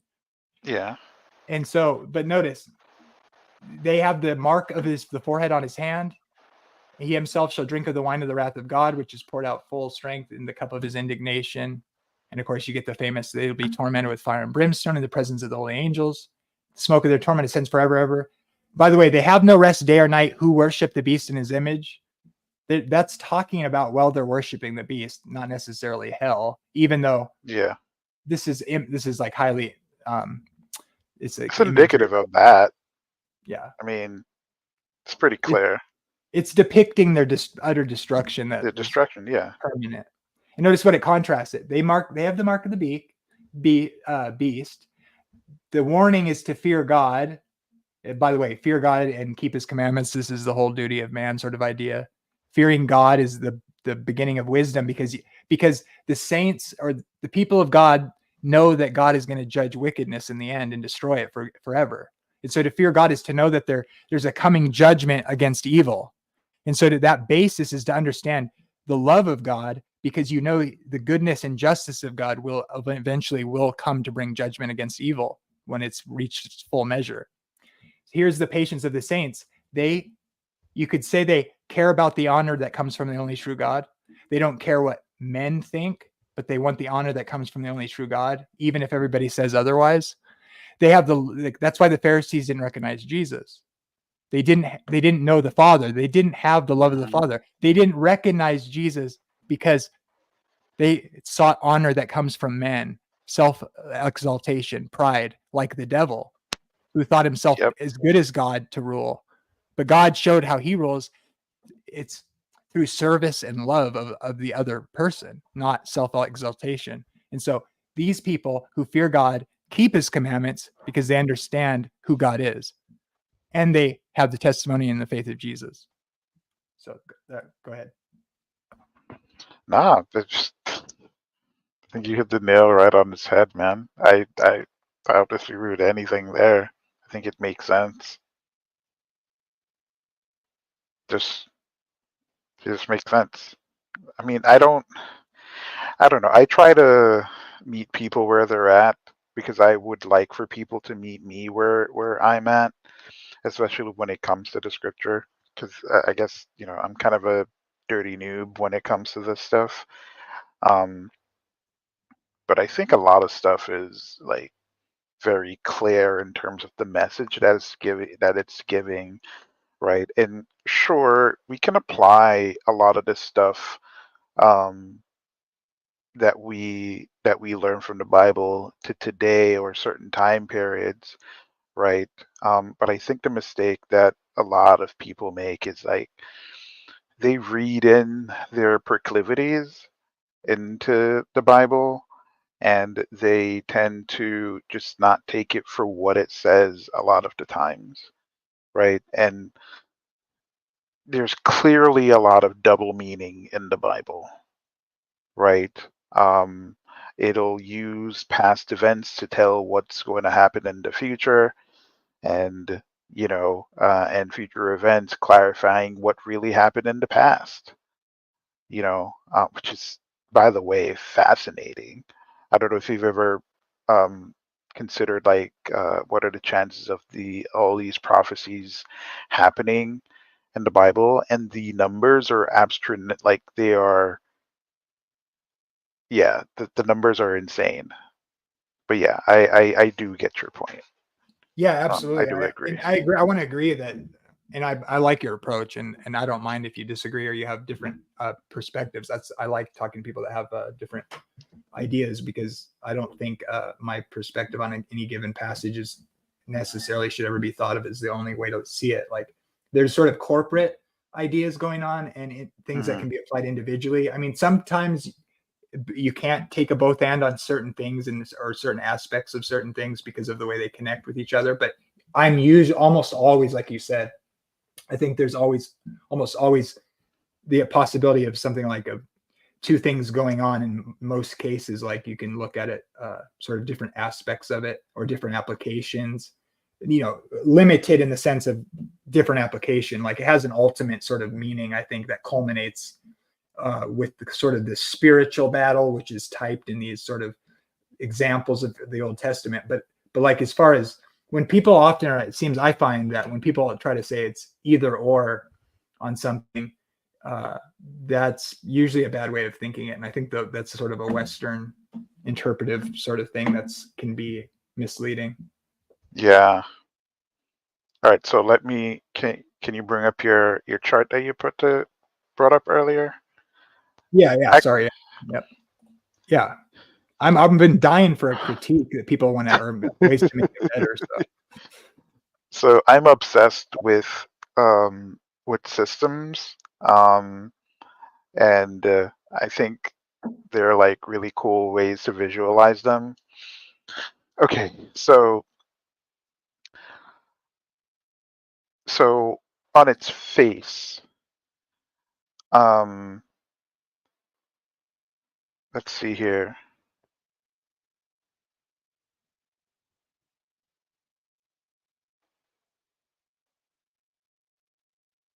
All right, so what I like here is that you color code certain things, right? Righteousness by faith, and you have that encompassing the core essentials to be justified, right? Justification and sanctification, right? And then you put the process in and how to get to that state, right? And you also assigned few scriptures to kind of justify each and every one of them. So that makes sense, right? I think the only part that was confusing to me was the red parts, the false grace. Now I'm going to use an example. Let's use free grace as an example, right? So you've listed steps in the core essentials section, right? I think maybe consider illustrating that the reason why free grace is wrong is that it doesn't take step 2, 3, 4, 5 into consideration, right? Or let's say they call it once saved, always saved, right? Let's say once saved, always saved, right? It takes step 1, you do step 2, you do step 3, right? But you don't do Yeah, step they're not. 4. I didn't necessarily have steps in mind, although I probably did kind of order them in a sense that way, but they aren't necessarily ordered necessarily. But No, I don't mean like you get what I'm saying. I'm not saying you have to do this and you have to do that.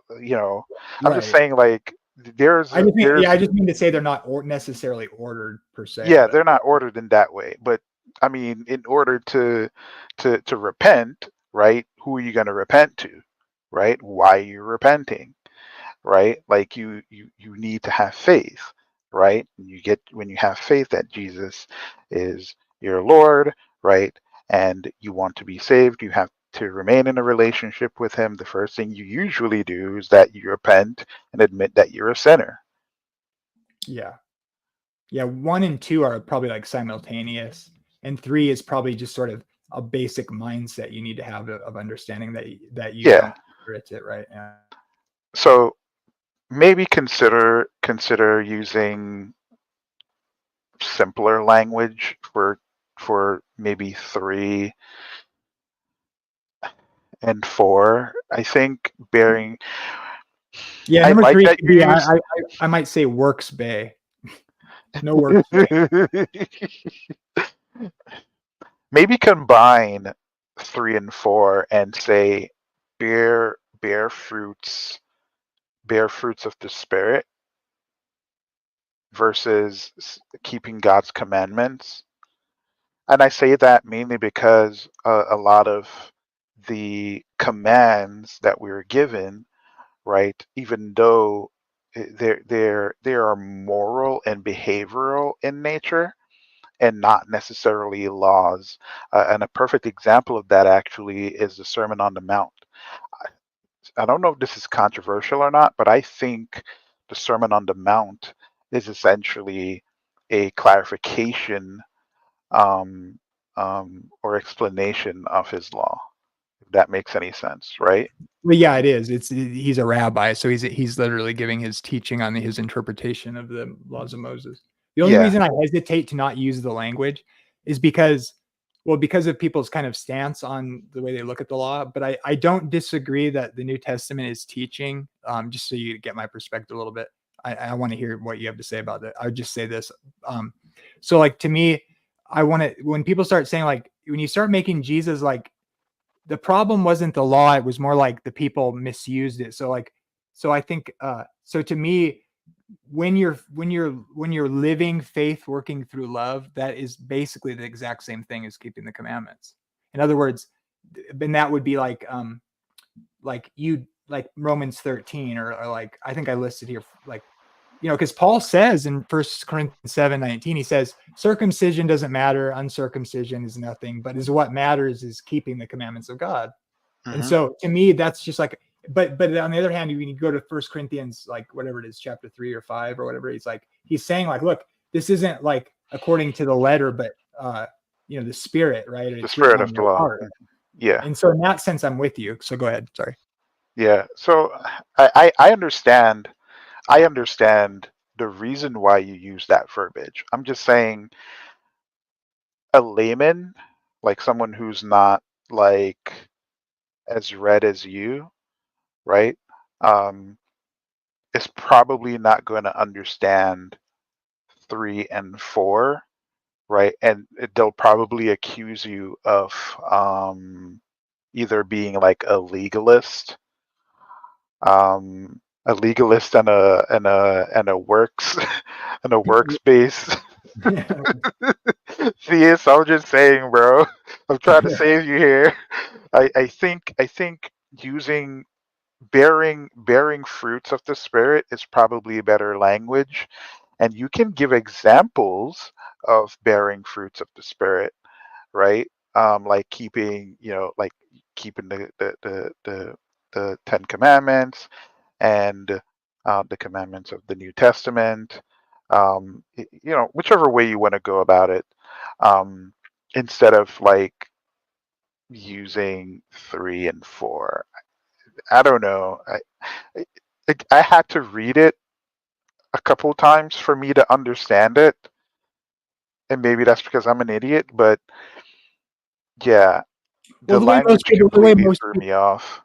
The way most people talk about this, so like one of my goals is to try to get people to realize that they kind of have a bad understanding of how to look at the law, right? Because I think they kind of misunderstand what's going on with Paul. And when he talks about the law, I think the law, when he talks about the law, he'll say like, we're not under the law, right?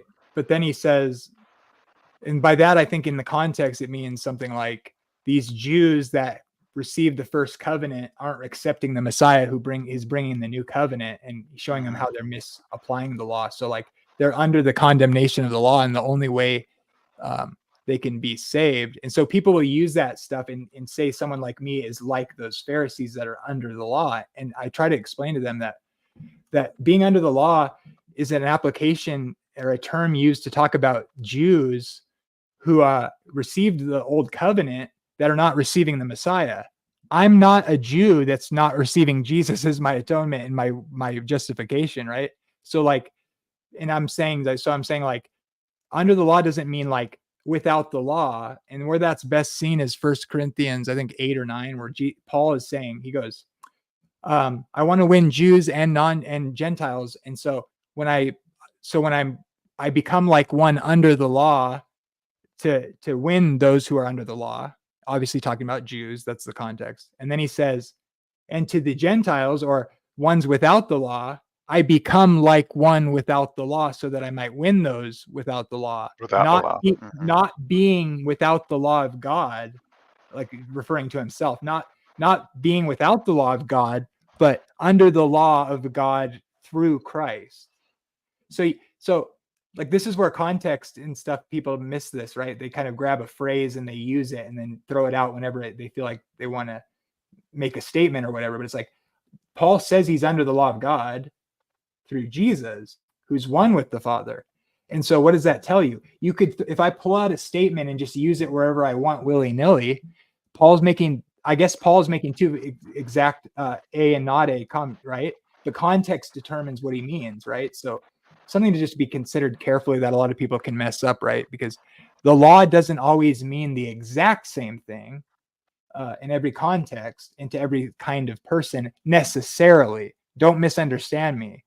I'm not saying that something like you have to keep the commandments or you're not saved, or you have to stop sinning to get saved, or that the whole law of Moses has to be kept still. You know, people will say the law means different things in different places and then define it, even though that's true. So that's all I'll say about that. So, okay, so see, all of what you just explained to me, right? I think you can save yourself a lot of trouble. Well, it depends, right? If this is for, let's say, a person like me and you who have this, at least this level of understanding, who is willing to, and you know, who is adept, then keep it the same way if you want to go through that long explanation and justification for it, right? However, if it's something where you want to reach, like if you want to reach more people, at least starting out on a simpler level, I think you should use the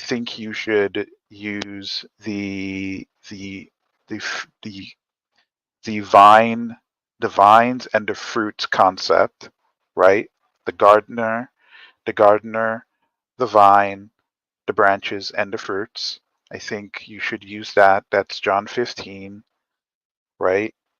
And you should use, then after that, you should consider using James chapter 2, verses 14 to 26. Maybe not all the way through, but you get the point. Where it's talking about faith and works. So in the meritorious thing, what do you think about the left red part? Should I be more nice there?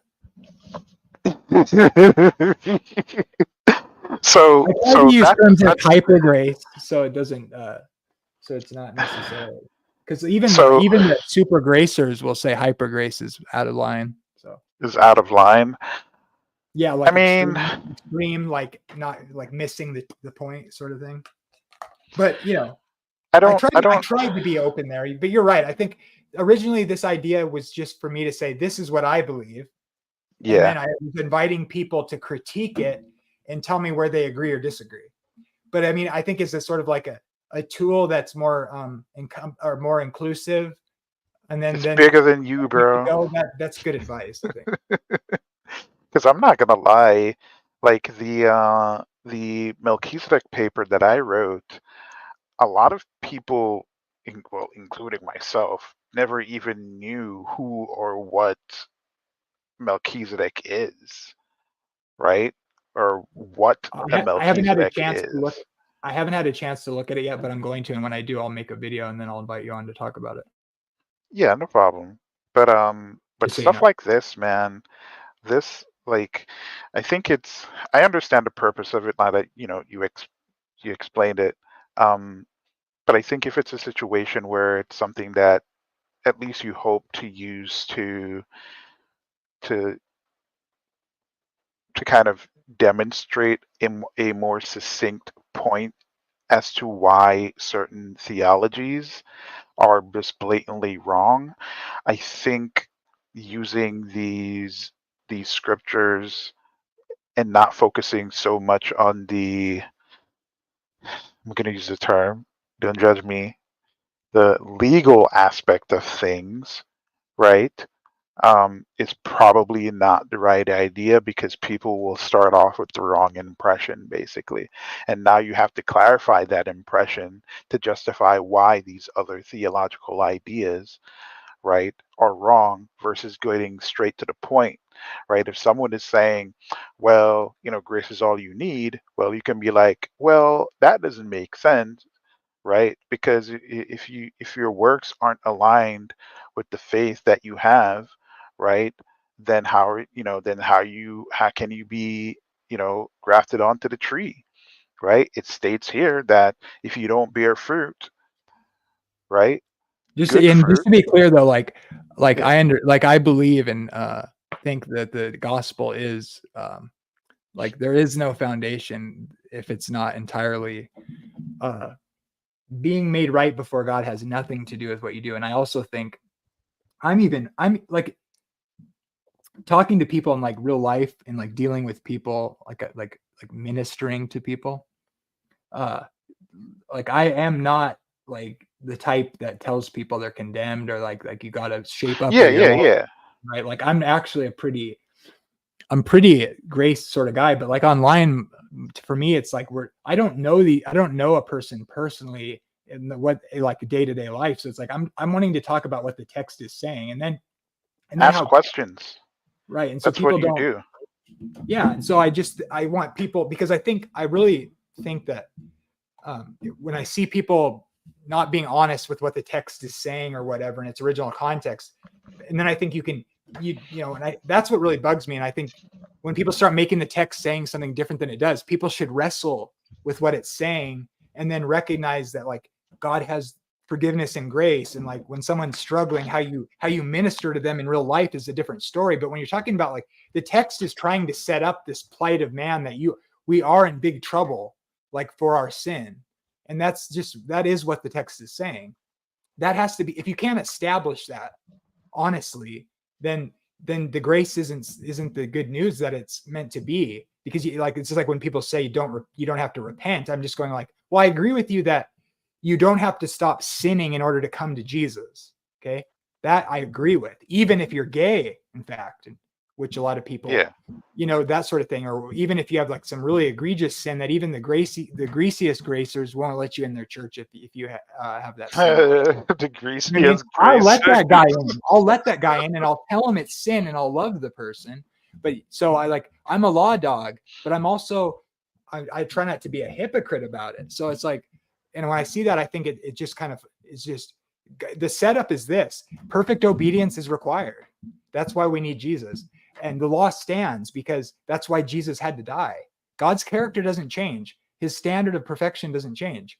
But his mercy, that's a mystery in a certain sense. But my point is that like you gotta, if people don't really understand the holiness of God, this is where I tend to agree with Calvinists. Like they get that part right, they just mess up how it operates in the character. But like I mean that's from my tradition to some degree. Obviously, everybody's somewhat akin to the way they've been taught it or whatever. But I do my best to explore their views or whatever. But uh, I think that's reality, because the reality is like God executes some pretty crazy judgment, like we read tonight, on people, right? Mhm. He has like he's merciful and long suffering, and he's demonstrated his character to us in Jesus, and it's the most amazing, beautiful thing you could imagine that makes no sense in the context of the time it was written, that like God would operate this way, and with all the things we have to demonstrate, the history and the way it unfolds and the person of Jesus and what he claimed to be, and that reality of that in light of what people thought of what it meant to be a powerful God and how gods operate, made this up with all this history intertwined. It's like,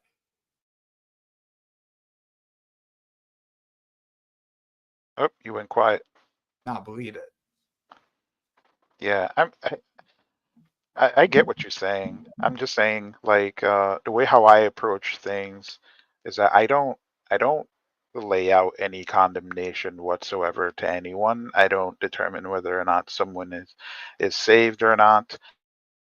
You know, question whether or not someone's a Christian, right? That's not up to me to judge. However, what I do if I think someone is in error, I ask questions, right? In my um, business management classes, um, I hated business, by the way. But I was one a of the business things major. I was a business major. one of the things that I was taught is that as a manager, or just as a leader, what you have to do, you lead by asking questions. And the reason why you ask questions is that you get the person who's following you to think about the situation or circumstance and question it for themselves, right? And if they don't have an answer, right, it's easier for you to lead them to an answer, or you can guide them through to an answer that is reflective of reality, right? And so, uh, Amen. that's why I use the suggestion where you don't have to worry about wasting time despelling anything, right? You're using a concept in the Bible that is a simple but succinct representation as to the relationship that God wants with us, right? It's a gardener, a vine, branches, fruits. He tells you what will happen if it doesn't bear fruit. He tells you what happened to the branches when they don't, whenever they don't bear fruit. He tells you what happens when it does bear fruit, right? He tells you what waters the branch or the tree, right? He talks about other trees that are wild, right?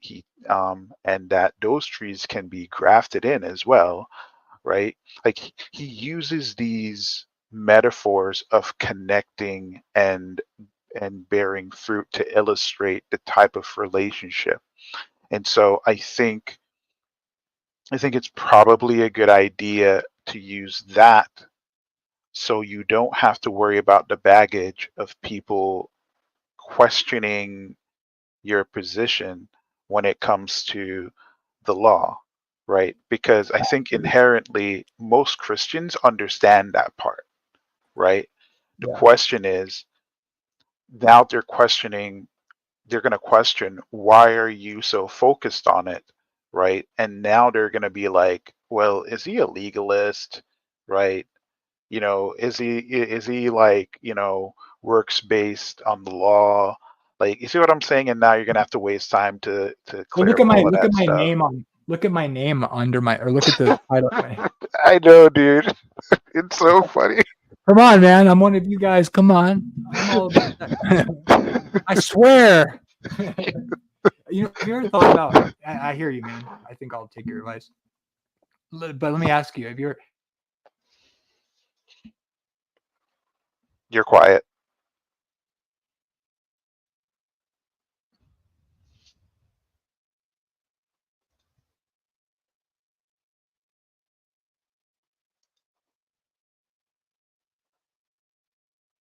Oh, did he disconnect or his headset die?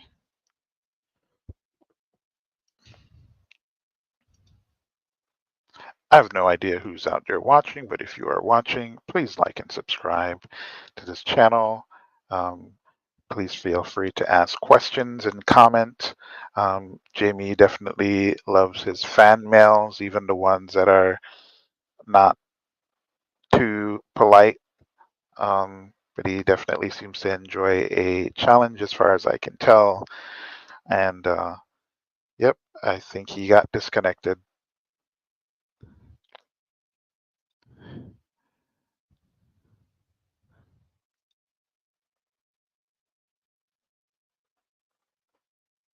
Yeah. you got kicked. Sorry. That was weird. So anyways, the point of me saying that with the inspiration or whatever is I still think when you can see like sort of what ties everything together, which you could attribute to just authors being aware of the different writings or whatever. But like the imagery of God using plant analogies, right, all through New and Old Testament, right? And if you actually believe Jesus is the creator, right? So like think about the idea that depending on your view of how much God saw coming or whatever ahead of time, right, could change this sort of idea. But like God designs plants, right, and animals, and then humans ultimately is his like crowning achievement or whatever of his image bearers. And so that those analogies, like when you actually stop and realize, and you believe that Jesus is the creator, right, and he's using those analogies from the text, which is inspired by God, and he also designed everything on some level, and depending on your view of creation or whatever. But I just find that really interesting when you actually stop and think about, oh, the guy who's using these things that we would call analogies is really like all that was by his own design, and then he's Hmm. using those analogies in his illustrations of ideas. It's kind of an Absolutely. amazing thing to consider. I'm sure that's probably kind of obvious, I guess, but stopping and realizing that is interesting. It's not just Yeah, some and I mean, it's borrowing. what's the interesting thing is that it's it's the connecting part, right? Like the idea that his goal is for us all to be connected, right? I Yeah, think totally. that's That's the the key. part that a lot of people kind of miss. Like, sure, you can grant, all this other stuff, but unfortunately, I think to me this is simple, right? If you and someone are in a relationship, platonic or whatever, right? There's just certain things you just don't do to that person, right? If you love them, you'll treat them a certain way, right? You won't do certain things to someone who you love. And so, as far as I'm concerned, right, God is telling us using these various different stories, these various different events through all of these people, right? How to be in a relationship with him. And he's not asking for you to have perfect knowledge. He's not asking for you to have perfect understanding, right?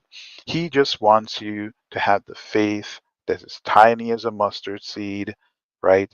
And, try to be like him, right? If you can't, that's okay. You can always repent. You can ask for forgiveness. He'll understand your circumstance because he knows what it is for you to be human.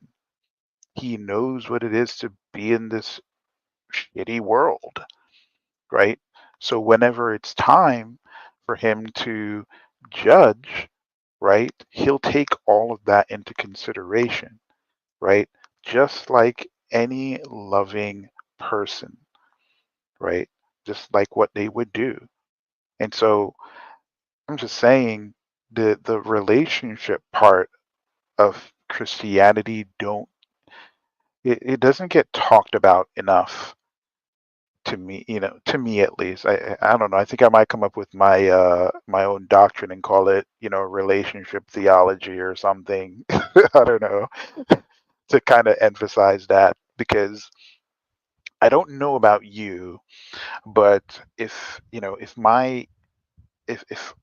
if I have a father where he is like, you have to absolutely follow all of these rules all the time, every time for you to be in a relationship with me.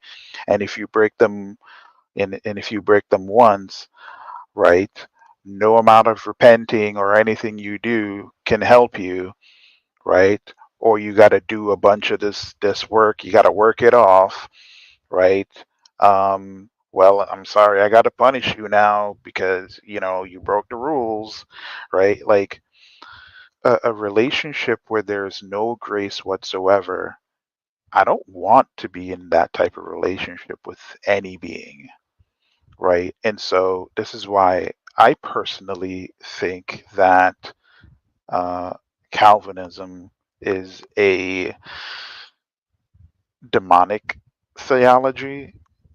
Um, bec- I mean, there are other reasons, but I think it is a theology that is antithetical to the character of God and the idea that God wants to be in a relationship with us, right? Yeah, it seems like a kind of a hard. I think you can be a Calvinist and have like operate that sort of way, but it's kind of like, in a sense, it's the things that make Calvinists distinctively, specifically different. That kind of is a hindering to that sort of idea. So that's exactly. So it's like, you know, I think It doesn't that have to be, but you're almost operating against this again, distinct. yeah. So it's the way how I look at it is I'm never going to look at a Calvinist and be like, you're not saved and you're condemned to hell or whatever. No, that's not up for me to decide. I will never decide that. I just think the theology is a horrible one and it shows, bad on God's character. Because if you look, it's essentially saying, might makes right, right? And the fact of the That's what matter that's is, what God was concerned about. He would have just destroyed Satan immediately if it yeah, was just about displaying his power. But then the question arises, well, why did Satan fall? And then that theology says, well, God determined that to be that way. Well, then if he doesn't care about how we react to his response to when he destroys evil, and he doesn't, that's why I think that's the problem with that, right? Like if he is also loving but also wants to do something like Calvinists say, it doesn't make sense that he's allowed evil. And then it even goes so far as to kind of suggest that God wants there to be evil. But sorry, go ahead. so, and it's like, um, you know, I the last time I spoke to Ace in his stream, I addressed the deterministic aspect of his theology, where it's like, well, everyone's gonna be saved, and you know, because everything is already predetermined. And I'm like, I don't know, man. How can you call God loving when he's saving us because he has to? If the deterministic part of it is a part of his character, like it's a part of his being, right? As in he has no choice but to save us, right? Save every single He person, put us all through all this, so he's got to be right? fair and save everybody because they didn't have a choice. That's ultimately what they're saying, and that's just like Y- despicable because, like you said, it means that everything bad originates from God's being. Yeah, but that's not only it. You're basically telling me that God doesn't love us. Yeah, It's actually, essentially what you're that's telling me, yeah. You can say all kinds of things, but is what that actually just says without any words. What it demonstrates, like, right? It's a demonstration of not love, you could say. right? Like if I'm saving you and I'm just doing it because I have to, that's not me saying that I love you. I'm saving you because I love you. I'm saving you because I have to, right? And to me, that's contradictory of what is in Yeah, Scripture. yeah, that's really interesting. The problem ends up being is like, well, if that's all true, then why does God need to display this stuff to us in this way? And they'll say something like, well, it best displays his attributes and his glory. And I'm thinking, why does he need to display anything to us if like Exactly. it's like, wait, this is the best way to display his glory to his created image bearers. And it's like, well, why does he need to convince us of that? And it's like, well, he's not. He's going to demonstrate it. And it's like, well, if he has to make us think or believe things by demonstration, but he has to make it happen by causing it, why didn't he just cause us to think that in the first place if he's causing everything anyway? And then it's like the only explanation you can Mm, really use to explain it was like, it's like if it's like utilitarian and that like, well, this is the best way for God to like show us or convince us by demonstration of his glory. And then it's like, well, wait, I thought you said we couldn't understand it unless he, meticulously causes us to understand it, right? So it exactly, undermines because itself and it all. didn't say we're saved by God's glory. It says we're saved by His grace. Right. And his glory, the thing is where they try to use that for the evil to explain the evil, it's like, wait, no, that doesn't make any sense. The is how that God will be glorified. So to me, it's like the reason God allows evil and the way it'll display his glory is not by necessity, but because of what he's doing to get rid of it. And so Exactly. displayed by him getting rid of it in a certain kind of way that actually gets rid of it once and for all, not by causal necessity. That doesn't make any sense. There's no purpose for that. It's a big dog and pony show that has no purpose, and he has to determine how we receive it or understand it anyway. Or otherwise, they say we can't even understand anything unless he causes us to do it. It's like if you don't have any explanation for like the necessity of us being something being demonstrated to us so that we can understand it, now that has some can do some work with explaining it, but your whole premise is that underlying the whole system suggests that, well, that's impossible unless he like flips a switch that causes you to be one of those people that can understand it. So that undermines the whole project of that explanation. So it's stupid. Exactly. So to me, I think we should do our best to not ignore other aspects of God. Like some people say, God is love, but he's also just. I mean, he believes in justice, and so, he says that he is patient, and whenever he runs out of patience, that's when he deals out justice, right? And when he deals out justice, it's harsh to the people who he's punishing, right? And typically when he does that, right, people just die. He doesn't have them sitting there suffering for years, right? He puts them out of their misery, and that's going to be reflective, right? And when when Jesus returns, and he separates the wheats and the tares, and all of that stuff, right? Like, I'm sorry, but we cannot ignore. You can't sit here and say, okay, God has a specific type of glory. He likes to demonstrate it. Okay, well, you can't ignore the fact that God is love. Okay, well, you can't ignore the fact that he's just. You can't ignore the fact that he's patient. You can't ignore the fact that he can be picky sometimes, right? Like he'll have mercy on whom he wants to have mercy on, right? You might not like the fact that, take Jonah, for example, right? Jonah didn't like the fact that God had mercy on Nineveh, right? And he didn't. To be clear, I think people misunderstand Romans. God is asserting his authority and his sovereignty, but like regarding what the issue is with the interlocutor there, to me, I think it's actually saying the exact opposite of what Calvinists tend to think it's saying. They think it's like rebuking me but I'm saying no. The way you're assuming God is talking about demonstrating his glory and is actually the one who's accusing God of something, not me. And I know it sounds like it's the other way around, but I think is what's really going on is that when it talks about him displaying his glory, it's more like people who are thinking God's being unfair to them, but he's actually not.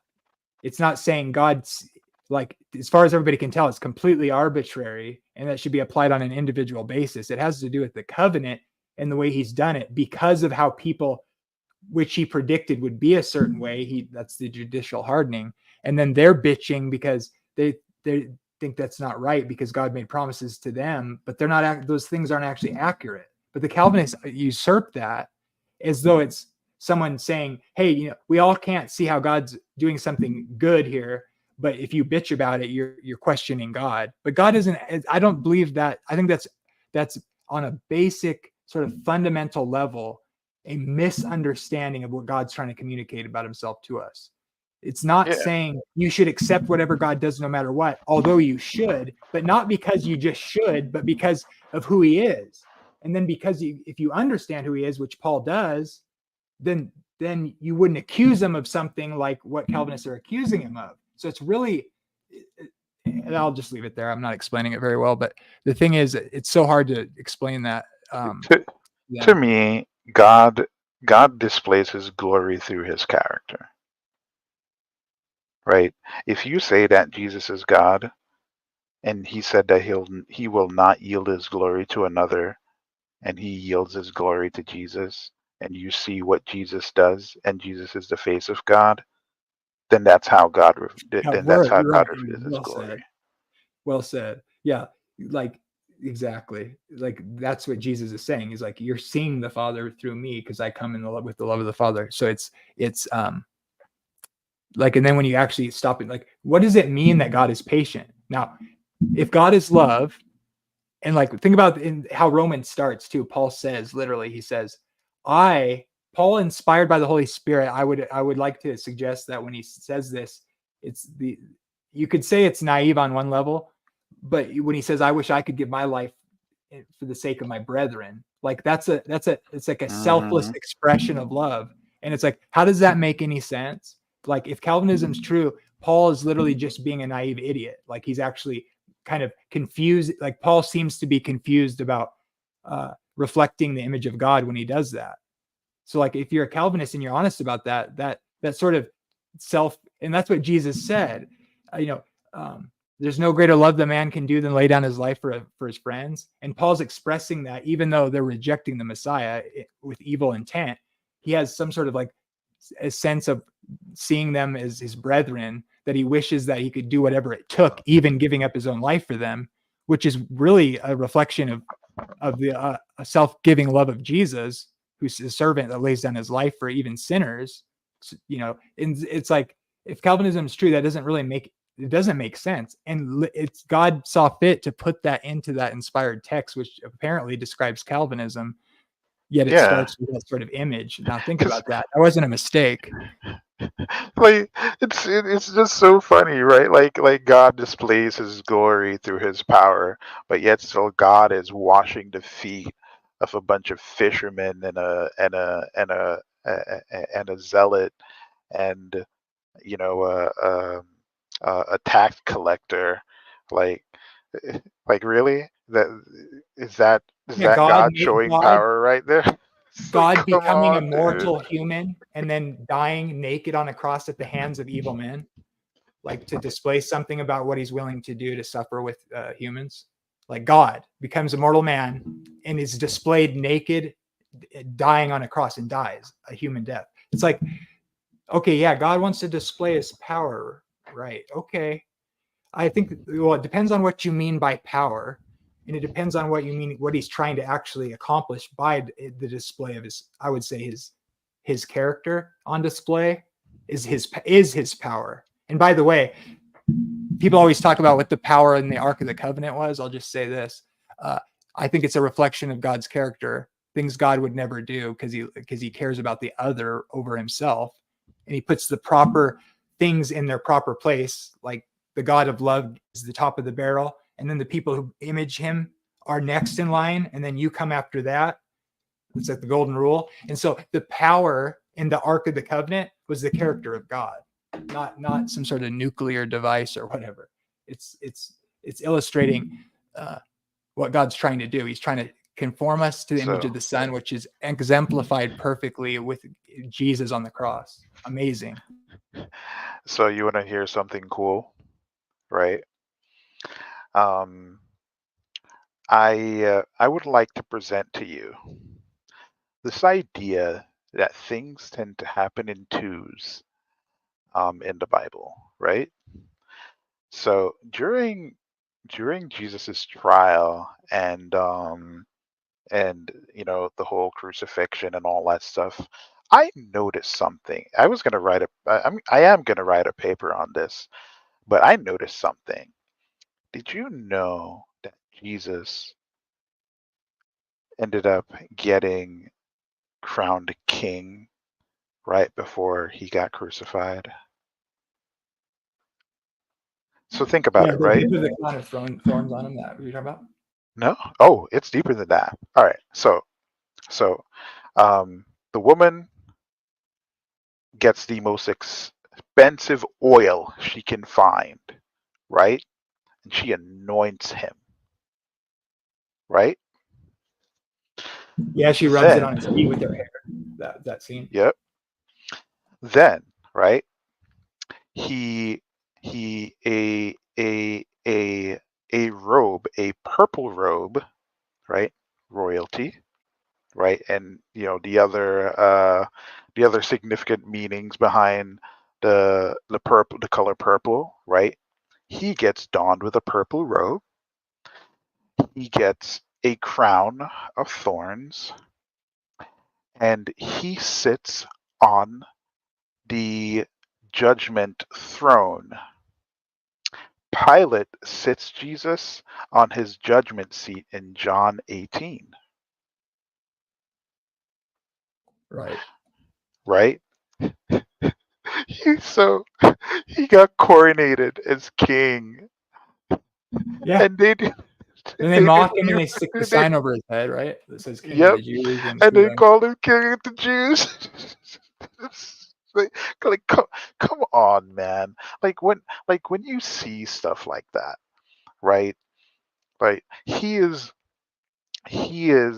the king, the king of the universe, right? And we inadvertently, while killing him, gave him a coronation and crowned him king and announced him to be king.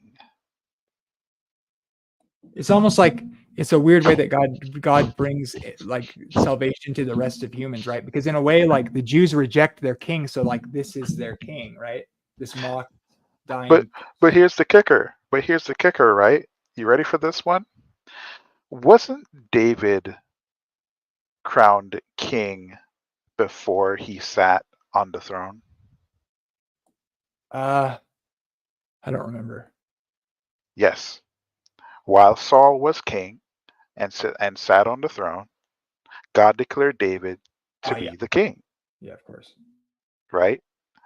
And after Saul, got dealt with, right? We That all was know like that Saul's worst story. nightmare, right? That was what Yeah, Saul was. Yeah, right. right? Saul didn't know though, right? Right? It was only David and a few people, right? But guess what? He got enthroned after Saul got dealt with, right? So Jesus became king right before his crucifixion, and when he ascends, he became king again after that, sitting on Exactly. David's throne. Yeah, yeah. People forget that the text about David, the Davidic kingdom, is transferred to the heavenly throne that Jesus is ascended to. That's what Yeah. that says in Acts. People pretend like that isn't the case. They think David's going to literally sit in the throne in Israel because they're hyper literalists. But yeah, totally. So like when I see stuff like that, right? And I'm like, how could I not like and when you read Revelation, you see the amount of power that Jesus as a king and a judge wields, and looking at how we treated him when he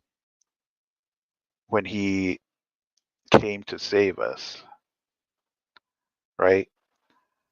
That the level of patience, the level of love that is required to not completely annihilate this planet has to be divine,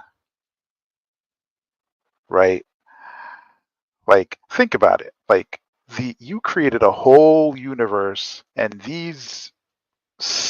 like, there are things that exist in our universe that are that have more reach and effect on us, on this universe than us, right? I don't know if you're into science and stuff like that, right?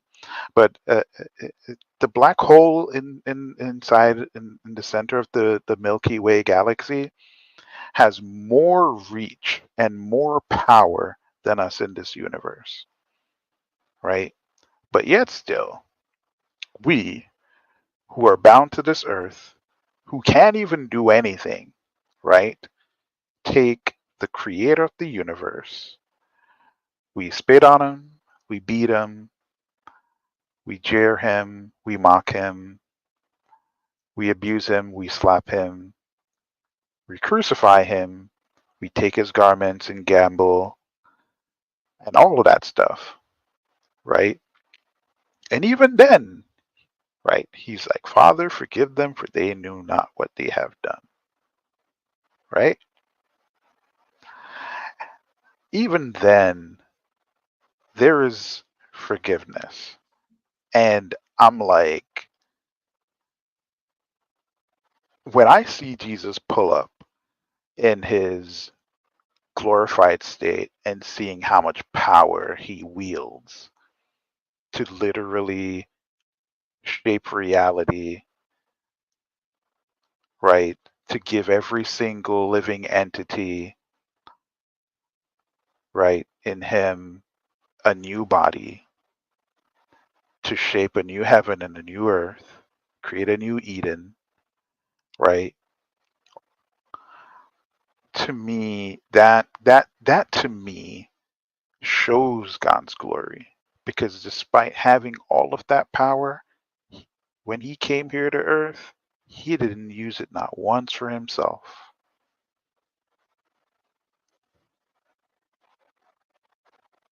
Yeah, it's quite amazing. Her specks of dust, bro, were literally stardust. And this is, this is what he does for us. So he wasn't lying when he says he is love, he is patient, he is slow to anger, he is just.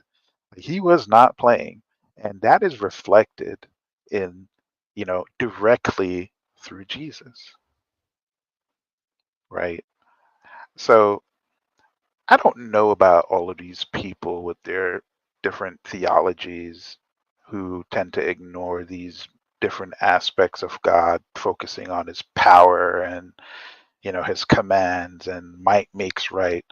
But God was never about might makes right. He was always setting up a situation and dealing with a situation for our benefit, whether it's on an individual level or on a global level, right?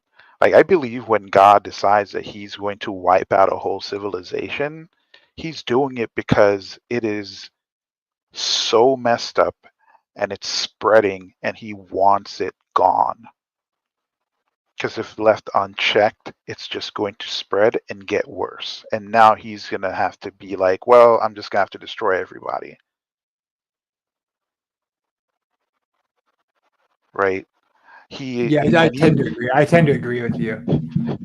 And as you can see, right? He's not just sitting up there in heaven seeing everything. He's like, you know what? I'm going to come here. I'm going to see it for myself in the flesh. And we just read a couple of scriptures of him coming down in the flesh, looking at it with human eyes, right? Directly interacting with humans. Be like, well, I see what's going on here, right? So he's not up there making any accusations, right?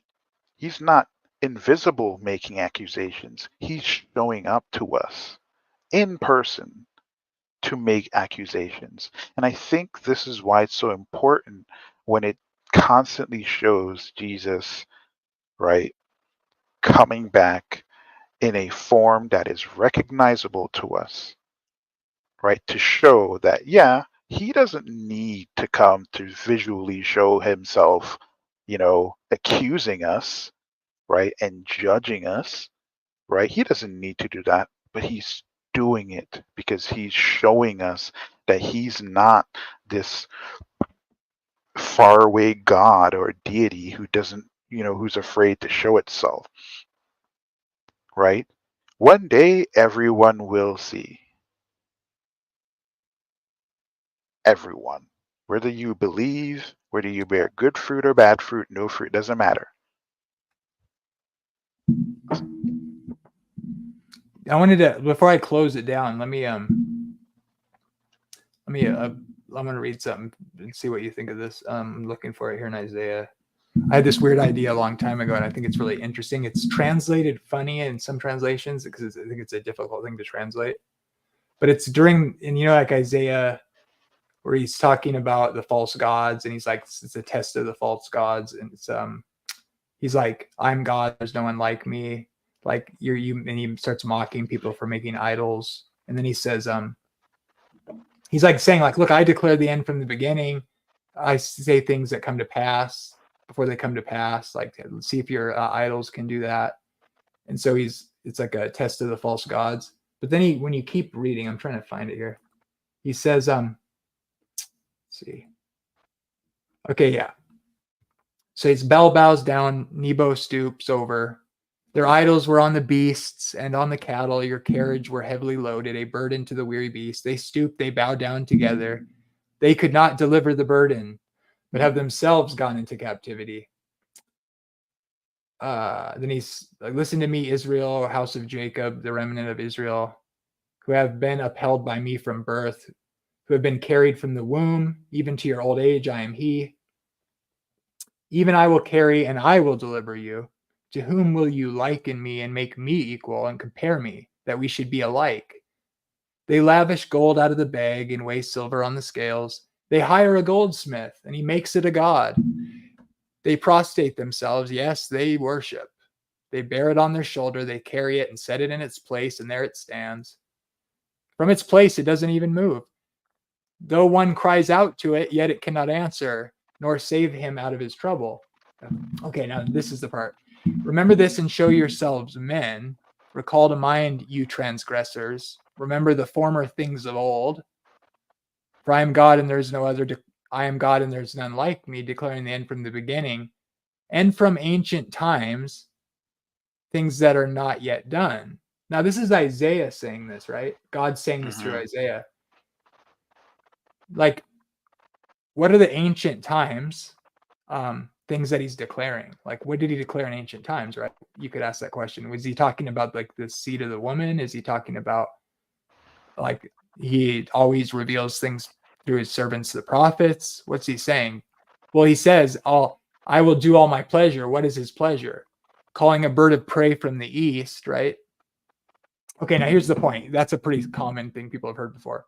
Yeah. God's saying, I'm going to do that. It's a reference. It's sort of messianic. My righteousness is not far off. My salvation shall not linger. I will place salvation in Zion, for Israel is my glory. Okay, now here's the part I think is interesting. Let's see. I'm sorry. Thought I was going to find it quicker here. Okay.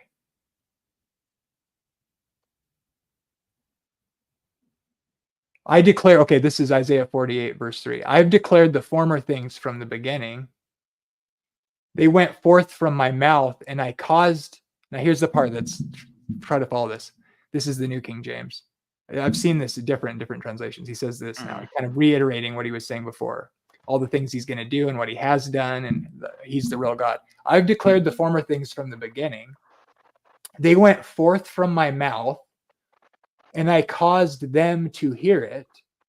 Suddenly I did them, and they came to pass.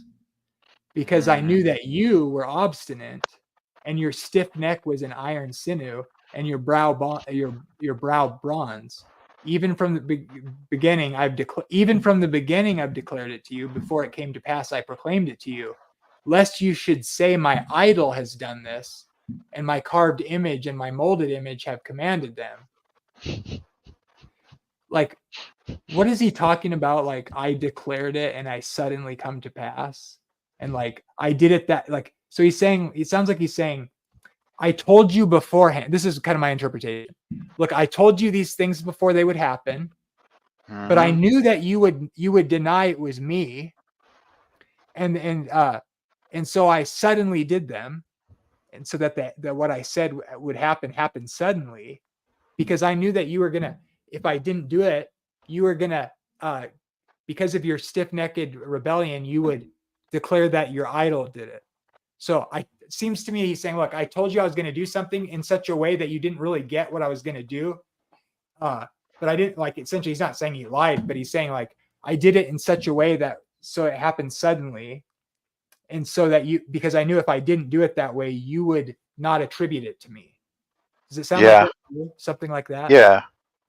It kind of reminds me of Deuteronomy, when God basically tells them, for example, when he tells them that all the things they're going to do to disobey him, right? But he also tells them that they will want a king over them. They will pick a king over him, right? Um, Unfortunately, that's exactly what happened. And amongst all the other things that he listed in Deuteronomy in that final message, right? And I don't know, man. It's, to me, I think God does a lot to meet us on our level in many different ways. And I just think, but don't you think so? I get kind of tired of the Calvinist, non-Calvinist discussion because it's like people like resist each other's, they miss what the text yeah, is saying, right? Like God is clearly declaring he sees all kinds of stuff coming, right? So he's saying yeah, like, I saw what you were going to do, I predicted it and you did it, and I did it in a certain way because I saw how you would respond, so I did it in a particular way so that you couldn't make a false claim so you because you're couldn't make always a making false false claim. claims, right? So like he's super like knowing everything that they're going to do, but I think so it would be a mistake to be like denying this sort of, I wouldn't want to say he's merely predicting things, right? Like some sort of like Oh, magician or he's something. actualizing things. He's actualizing, but I would also want to, but then I'd also want to emphasize that, like, I don't think he's saying I forced you to be in rebellion. So like he's predicting what they're going to do. He doesn't Yeah. actually want them to do it, but yet he predicts it. And so like